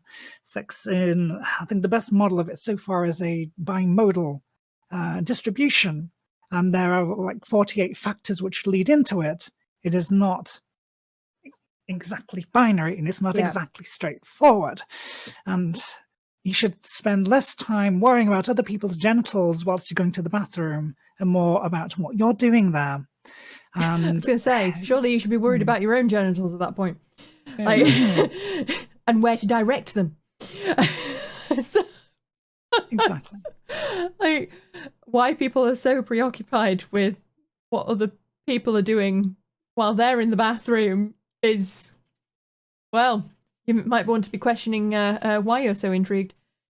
Exactly. And we all do have bias, and we all have unconscious bias, and it's important to recognize, because having bias or unconscious bias doesn't mean you're a bad person. It only is when you use that to actually attack other people or to form harmful views and then stick to your guns on them. Learning, and that's something I think we've said almost every episode so far, but learning and educating and changing your views is science, and that's actually learning, and it's education, and it's bettering yourself and the situation for the people around you.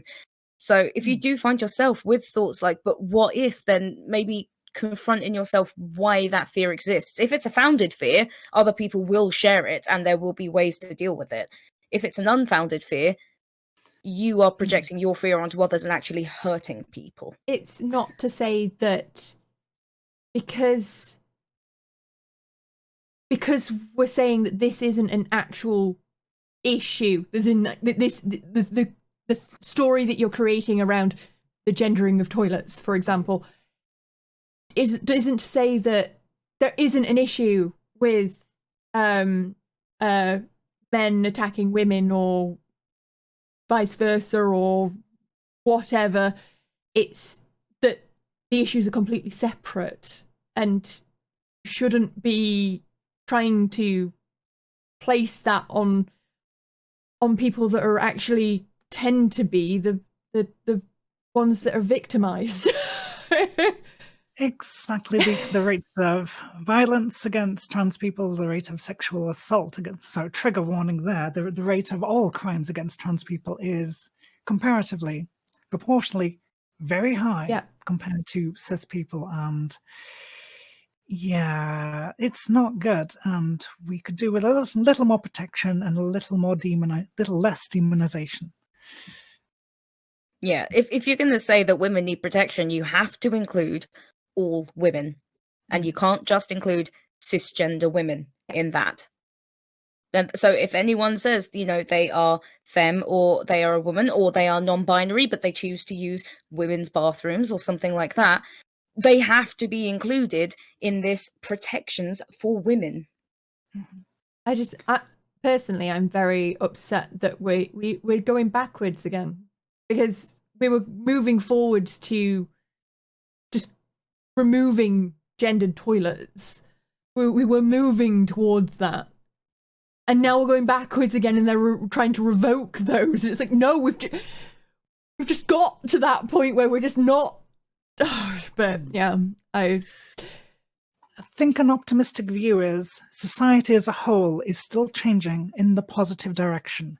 Acceptance now amongst the general populace is so much better than last decade, and so much better than the 90s, and so much better than the 80s. And the groups who want to maintain that old-fashioned norm and suppress people, they're getting more desperate. They're going with the different techniques. They're going after legislation now, because they can't just rely on the populace being on their side anymore. So that's why I think it's hotting up there. And part of what we can do and how we can improve this situation, this is me being a party pooper, of course, but the bad representations in media and film, we need to stop accepting them. Even The Simpsons and the Futurama, whenever they have a trans person in as part of the story, it's usually horrific and misrepresenting it. South Park, horrendous for it. And it's just comedy, it's just having a laugh. No, it's cementing ideas in people's head that trans people are just, men in drag or pretending. And Little Britain, there's not good representation out there, and I would like to see more folks not standing for shitty representation, even in comedy. Yes. Okay, so I'm going to move us along onto audience questions that I've got lined up here, which is quite a few. So we'll try and keep this as concise as possible, so we can try and answer as many questions as possible. How do you feel about people having a preference for trans women in terms of relationships rather than a fetish? Right, that is a very interesting question. And I'm not just saying that as a way of ad-libbing, so I can scroll down to my answer. So personally, I'd be wary, but that's just me. Now, there are many trans folk prefer to date other trans folk because who understands what they're going through and their needs and their issues better than someone going through the same thing. In my personal experience, when a cis person has said, oh, I prefer trans people, they usually follow up saying, you're the best of both worlds, you are, just look at you. And that is not a big compliment as they think it is, at least not for me. The things you're saying are best of half of that world. There are things I'm trying to get rid of, thank you very much. But that's the thing. Is it fetish? Is it preference? I can't say that someone's preference for romantic partner is wrong. No, it is there. It is part of who they are. I would just be wary. Wary is the word on my side about where that preference has come from. If it is based in a misconception about what trans is or what I might have biologically, or if it is, again, gatekeeping what's genuine or not, but something more genuine and something more wholesome. So I would like to get more information first. If it is entirely just because it's a fetish, I'm not really into that. And a lot of some folks might be, I'm not. I'm just not. Okay. What is the most important thing you have learned about living as a woman which you didn't fully appreciate beforehand? And again, a good question, because I could not think of a good answer to this. Because I think I would have had a good answer for this if last year hadn't been COVID pandemic end of the world times.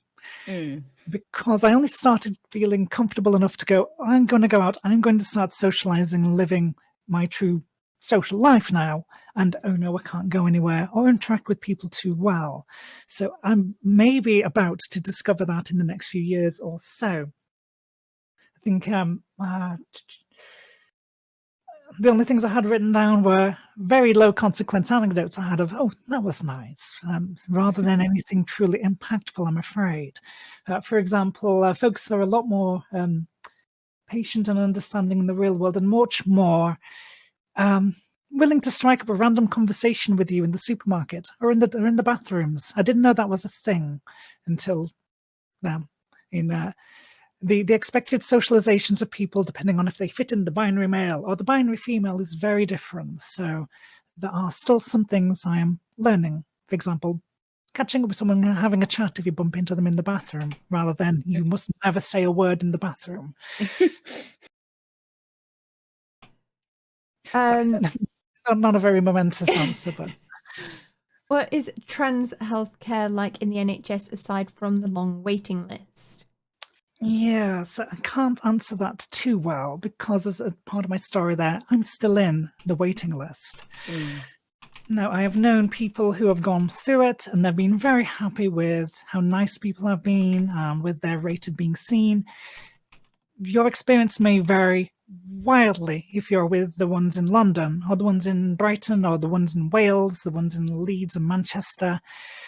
The doctors and the service you get there change in quality and in speed a lot.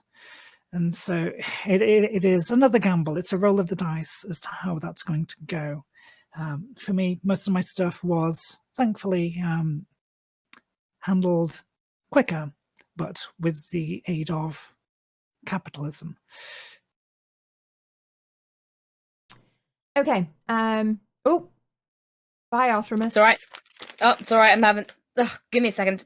I'm still here vocally. What's a changing question? Am I still crackling, by the way? Not so much. Okay. We just switch places. It's okay. We're just doing musical chairs. As a guardian of a trans child, what are things that I can do to make those hard days easier?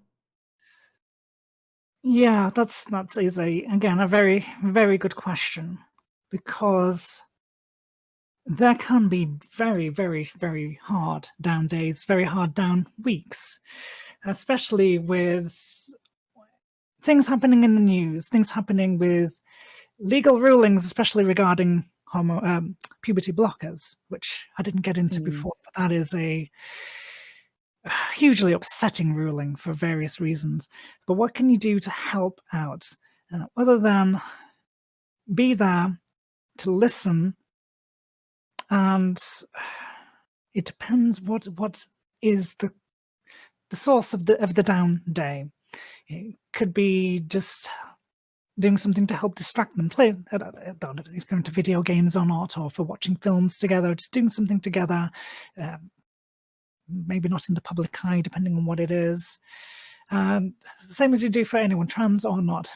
Be there for them, be patient, listen, be accepting, and encouraging, because things are going to take a long while to get better, and things take a long while to transition if you are doing a transition.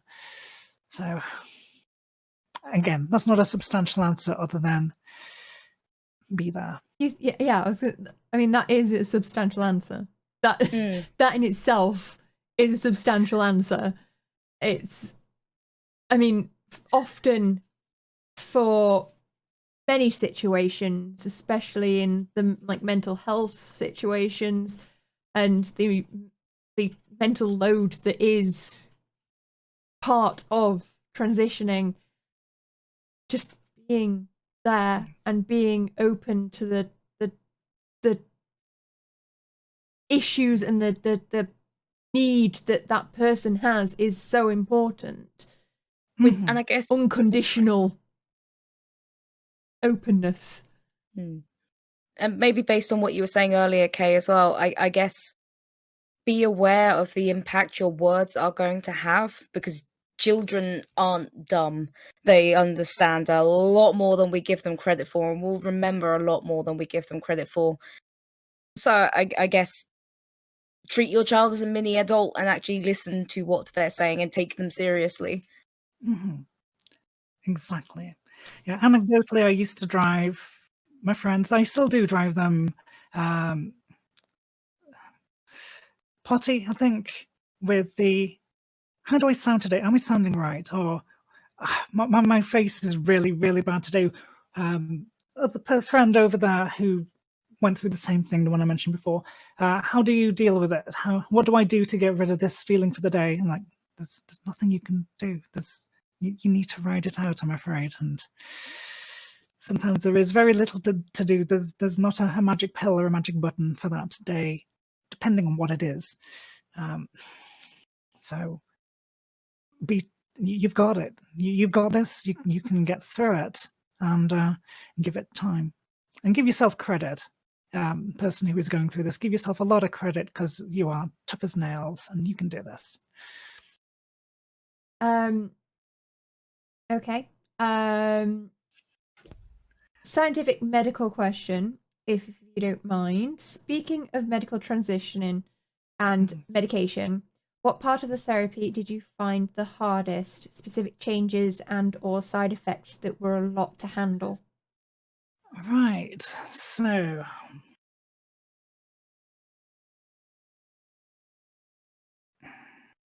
the first week after the facial surgery was incredibly hard, in that any major surgery takes it out of you. It's not just because it's on your face, but you can feel very weak, feel very dizzy, things can be very sore, you have to take a lot of drugs. That was a rough time, and because of where I had it done, it could have been worse. I did go out somewhere to a foreign country by myself, and whilst I was recovering in a hotel room, that is a scary and depressing place to be. Luckily, I did meet other patients whilst I was there, and I wasn't alone, so it could have been worse. But that's a hard time. The first week after any major surgery is a rough time. Even if you're just lying there for a lot of it, it's quite difficult. The trying to get my medications in the right range possibly rivals that for a top point, because as well as the menopausal symptoms that you might get, because the levels are too low,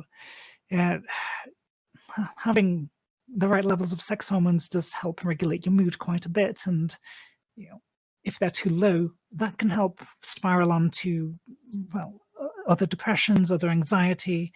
And yeah, that was difficult whilst trying to get those levels in the correct range, because it is a little bit of trial and error, because everyone's a little different and it can take some time. And I mean, that is the story with a lot of medication. There's always going to be a trial and error period, and that is often the hardest part of any new medication, is that you end up with more side effects than you started off with, until you get to the level where you figured it out. Mm-hmm.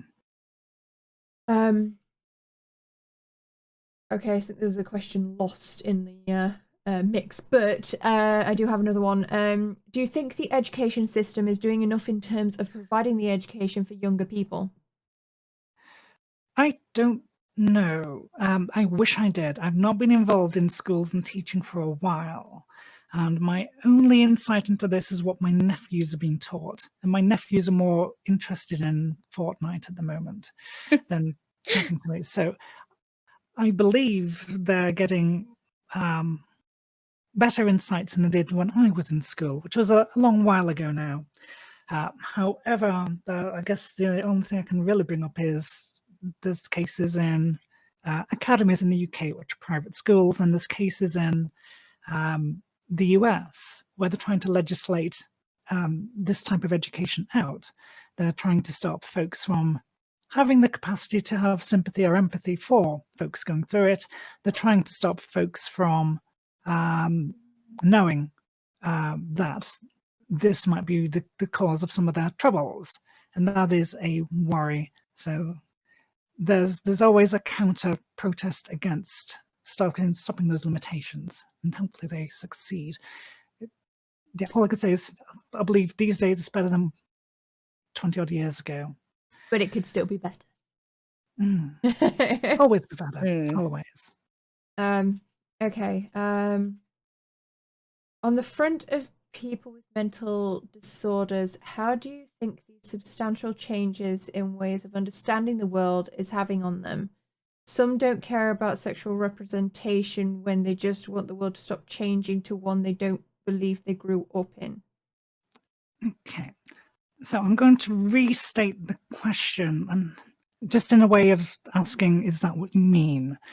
So I would also want to restate the question because I'm not entirely sure what that meant either. I think it's just a long question, I think. For the case of some people who have some learning disorders, and they might not know that things aren't as black and white and binary and as clear-cut as how they're originally introduced to a topic.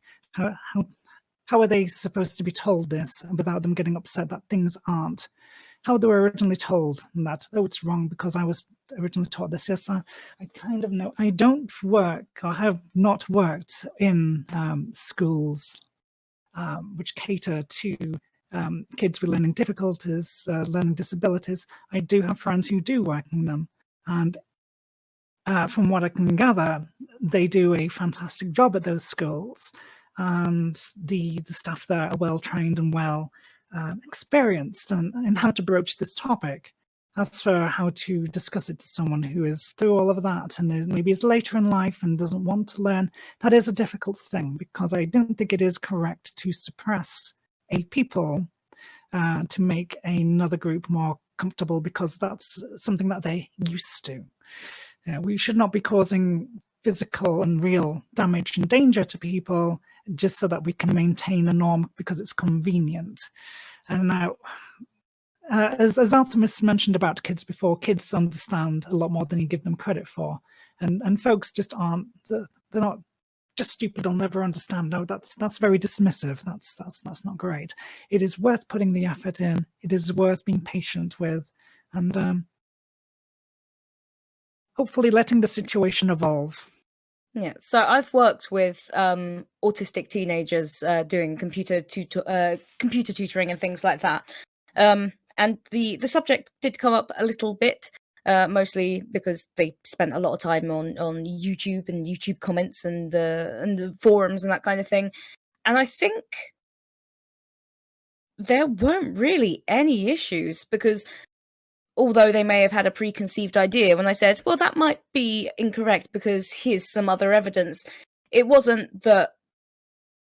Oh, so let's take a step back. So with some autistic people, they find it very difficult to adapt to change, to something changing from something they understand into something they may not understand, because that can be distressing. But I think when it's not when it's not their entire world shifting, when it's something they can actually understand and grasp onto, and there is knowledge available, at least from my perspective, there wasn't any major issue. It might have been well, I don't get it because this, but if you're actually willing to put in the time and just say, okay, so let me explain it, here's another example, here's a video, here's a form of media that you may actually consume. So like with a lad that I tutored, video games was a great way to explain it. So it's like, oh, so here's your perception, but Samus is a girl, a very strong character that you thought may have been a male turns out to be a woman. That this is just sort of trying to explain that things are not always exactly as they seem, and that's okay.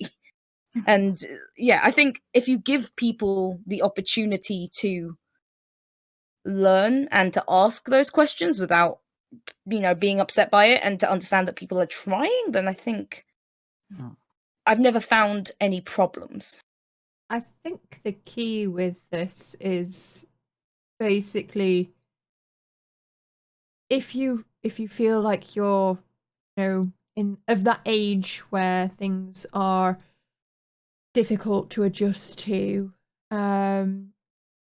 realize that age is just a number and change is inevitable, and you are always capable of learning and expanding yourself as a person, and adjusting to these new and different scenarios and situations is just a part of expanding as a person and life in general.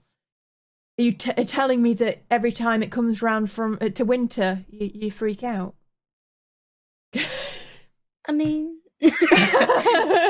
and also understanding that it may only be new to you or to the person you're speaking with, and that can actually be, if somebody's saying this has changed, I don't understand how this has changed, it's like, it hasn't, just your understanding of it has changed. It's not a thing to be scared about. The world hasn't suddenly changed. It's just what you understand about it that has. Okay. Having lunch, so I may have missed this discussion, but how did the people around you, close to you, react to you coming out and your transition process? Was it what you expected? On the whole, it was a lot better and more accepting than I expected. I was expecting family to be hurt, but they were more concerned that I had been hurting for so long and not told them about it and masked it, and that's what they were more upset about. So my sister was the first person I told, my blood sister, not my sister from another Mr. Artemis. And we just had a long phone conversation with that, and she's, knows everyone in the city, is a very knowledgeable and wealthy person, and it was fine there. With my brother, who may or may not be here. Hello, Control Alt Dave, shout out. Hi, Dave. It was more of a text chat thing because that's how we communicate better, but it was mostly on board. I was there trying to give more of a description so we could have a handle on what I was experiencing and why, so we could understand it there. So it's speaking to people like individuals with your individual relationship to them as to how they would respond.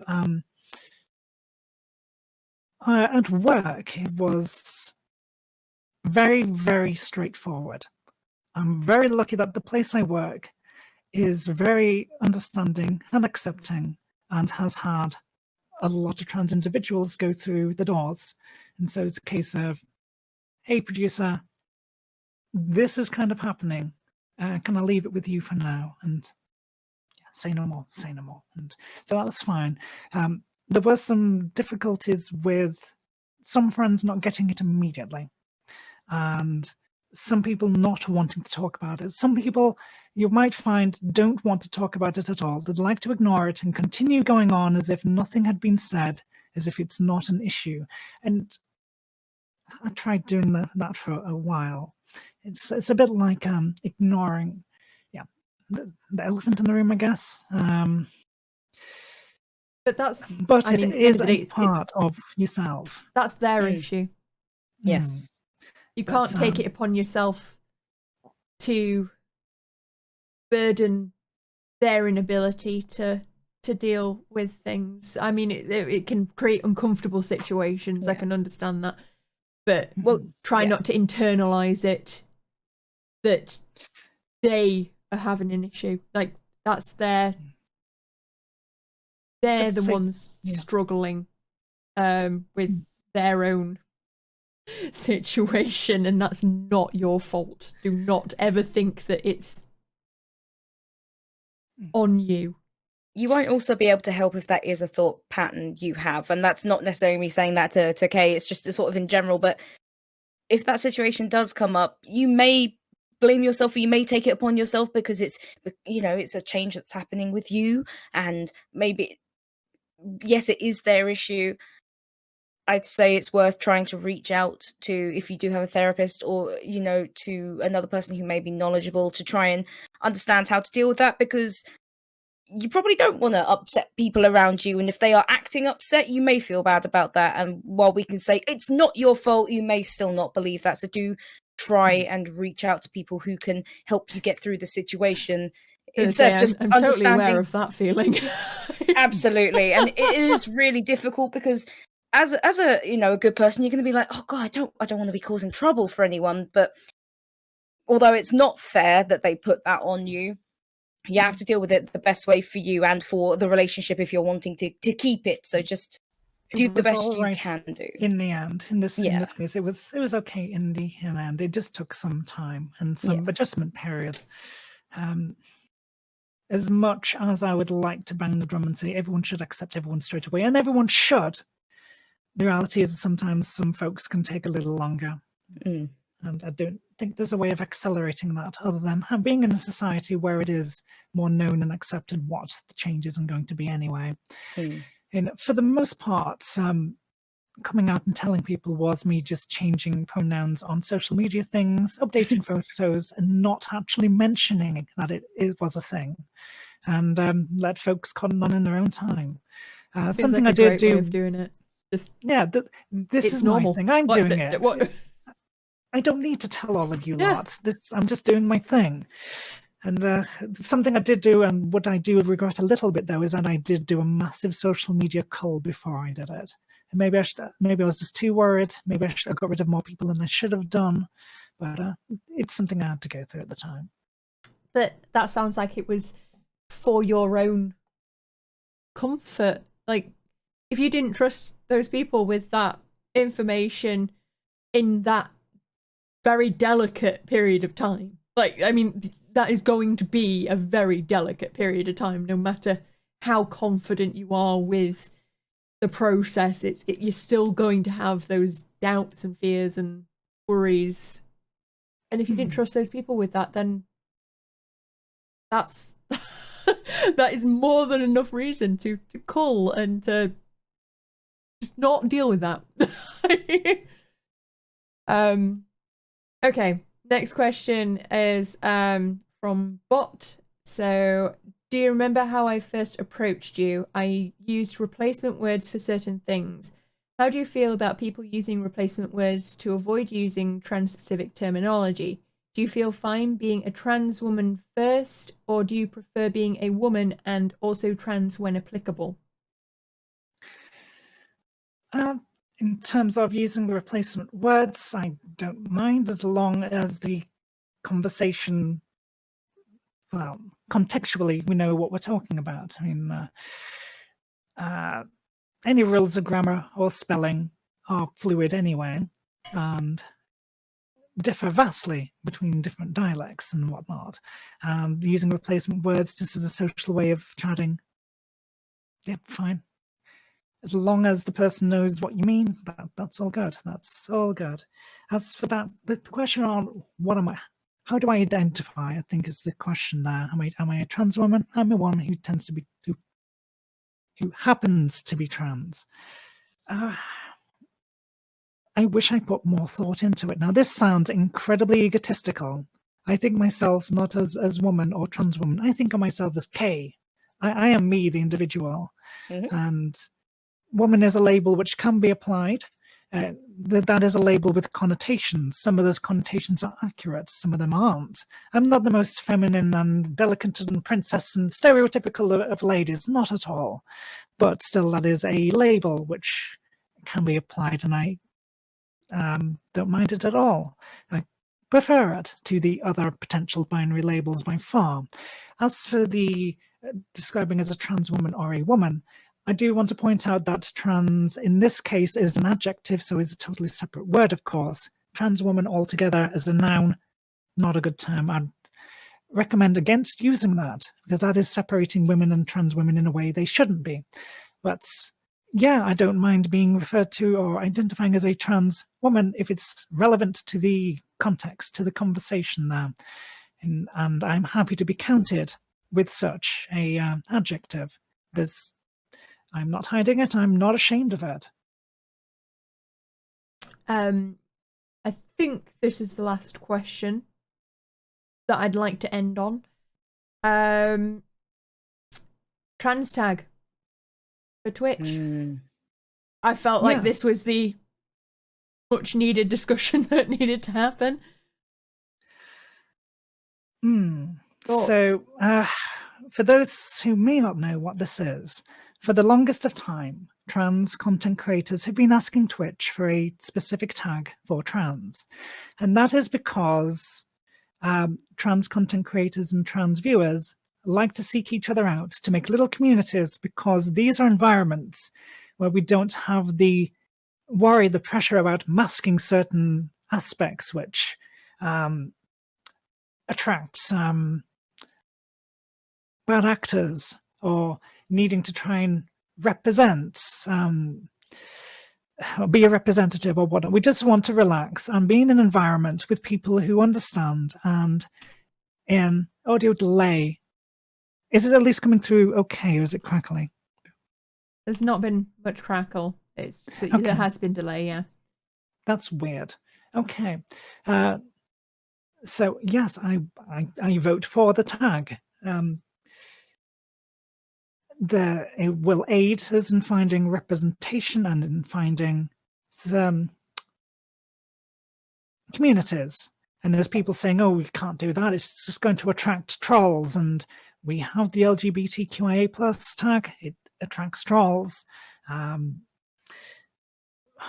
Bad people need to stop being bad people, but that doesn't mean that we should prevent people finding communities and support and areas they can feel relaxed in. I wish there was a good solution to the troll issue, but I don't know what that is beyond me becoming the internet's greatest tyrant and controlling all communication myself, which is an idea. Yeah, maybe that'll work. Maybe that'll work. We'll have to look into it. The troll excuse is a cop-out. Twitch have been thinking, we're thinking about it, we're considering. They've been doing that for something like 2 years now. And they keep saying, we'll come up with a response soon. And they don't. They're just putting it off. Unfortunately, I think from their perspective, adding it will lead to more people pointing out the flaws in their system, not in the fact that trans people exist and want to find each other. I think everybody that streams on Twitch or goes on Twitch know that trolls exist, which is why we have moderators, and it's why we have banned lists of words, and why we have link approval, and we have external, chat management services and things like that. So to say any of that is, not good enough to allow a trans person to use the trans tag is bullshit. And I think the Through Our Eyes podcast streams, and both myself and Dracthonia are very much for a trans tag. Thank you. Very much. Honestly, I saw when they responded about the whole the tags are for identifying the type of stream, not about the creator, and it's also why they haven't given a disability tag. But there's a mental health tag. It's utter bullshit. Is what it is. It is utter bullshit. There's an LGBTQ tag. There's a mental health tag. If you can have like 15 different Pokemon trading card tags, then you can bloody well put in a trans tag and a disability tag, and people will cope with it the way that we always have, because Twitch isn't really as protective of its creators as it should be. And I will say, Twitch does allow creators to have control over their moderation. That is something they allow people to do. There's no hard and fast rule, and people have certain allowances on what they will allow and what they won't allow. But if they're going to allow people to have that level of control, you also have to allow them to accept risk. And if people want to have a trans tag, then, let's face it, people are going to be on the internet. You're going to find trolls. If you have an opinion, somebody has the opposite opinion, no matter what that... Oh. I appear to have lost everyone. Oh! We have... Okay. Hands. Live. There we go. Fuck. There we go. Right. Through the power of plaid, we have returned. Oh dear. Right. I don't even remember where we were. Trans tag, I think we were finishing off trans that. Tag. And yes. Trans tag now, please. Honestly, I think that we kind of finished that. Really, we were supposed to just have gone, we could have just finished that. Yeah, I think that's actually... So, thank you very much for listening to me ramble on for hours and hours and hours and hours about my personal business and generally me being the great big K blowhard that I am. I really appreciate it. You're all wonderful, and thank you for being a lovely audience and all very polite as well. You're lovely, all of you. Right. Thank you guys for hanging out with us and listening to our podcast recording. Next one will be in 2 weeks, and yeah, that will be Dragon Freaky. Dragon Freaky, yes. Yes. With discussions about PTSD and mental health. Yes. So I hope you guys will all join us for that. Also, if you'd like to be featured on the podcast, there is a form for that. Yes, thank you once again, Kate, for joining us. It was really, really informative and really interesting to hear your story. I'm sure that we could have gone on for much longer. But yes, guys, if you have not gone and followed Kay, please do. And also Arthremis, who is our co-host here. Hello. Please. And I will take a moment to plug. I shall take a moment to plug the next Through Our Eyes stream. Yeah. Which is coming up at the end of this month on the 27th of March. That will be from 12 p.m. GMT till 10 p.m. GMT, because we didn't torture ourselves with the length of it enough last time that we decided to inflate it by 4 hours this time. Because, why not? We're very intelligent. This one is going to be an LGBTQIA plus special, so discussing topics like we have discussed here today. Kay will also be on that one. I believe Drac also will be as well, so we'll all be there. It will be myself and Mouse was taken. We will be co-hosting this one for the entire 10-hour ride. But it's also a charity fundraiser for the UK charity Mermaids, which helps to assist families and, youth who may be trans, who may be questioning their gender identity, who may be part of the LGBTQIA+, and for their families who may have questions or may not know how to deal with it and who may need a helping hand. So we're going to be trying to raise £2,500 for them to continue helping trans youth and LGBT youth, especially with some of the things Kay talked about earlier in terms of actual treatments being taken away from the youth in this country. It's incredibly important that we try and get some money to the people who can actually help counteract that. So that'll be coming up at the end of this month. All right. Okay, well, I am going to go back to my burb screen again. Especially as Trigger is licking her butt. But yes, so that'll be a bye from Arthremis and Kay. Thanks, guys. See you later. Bye.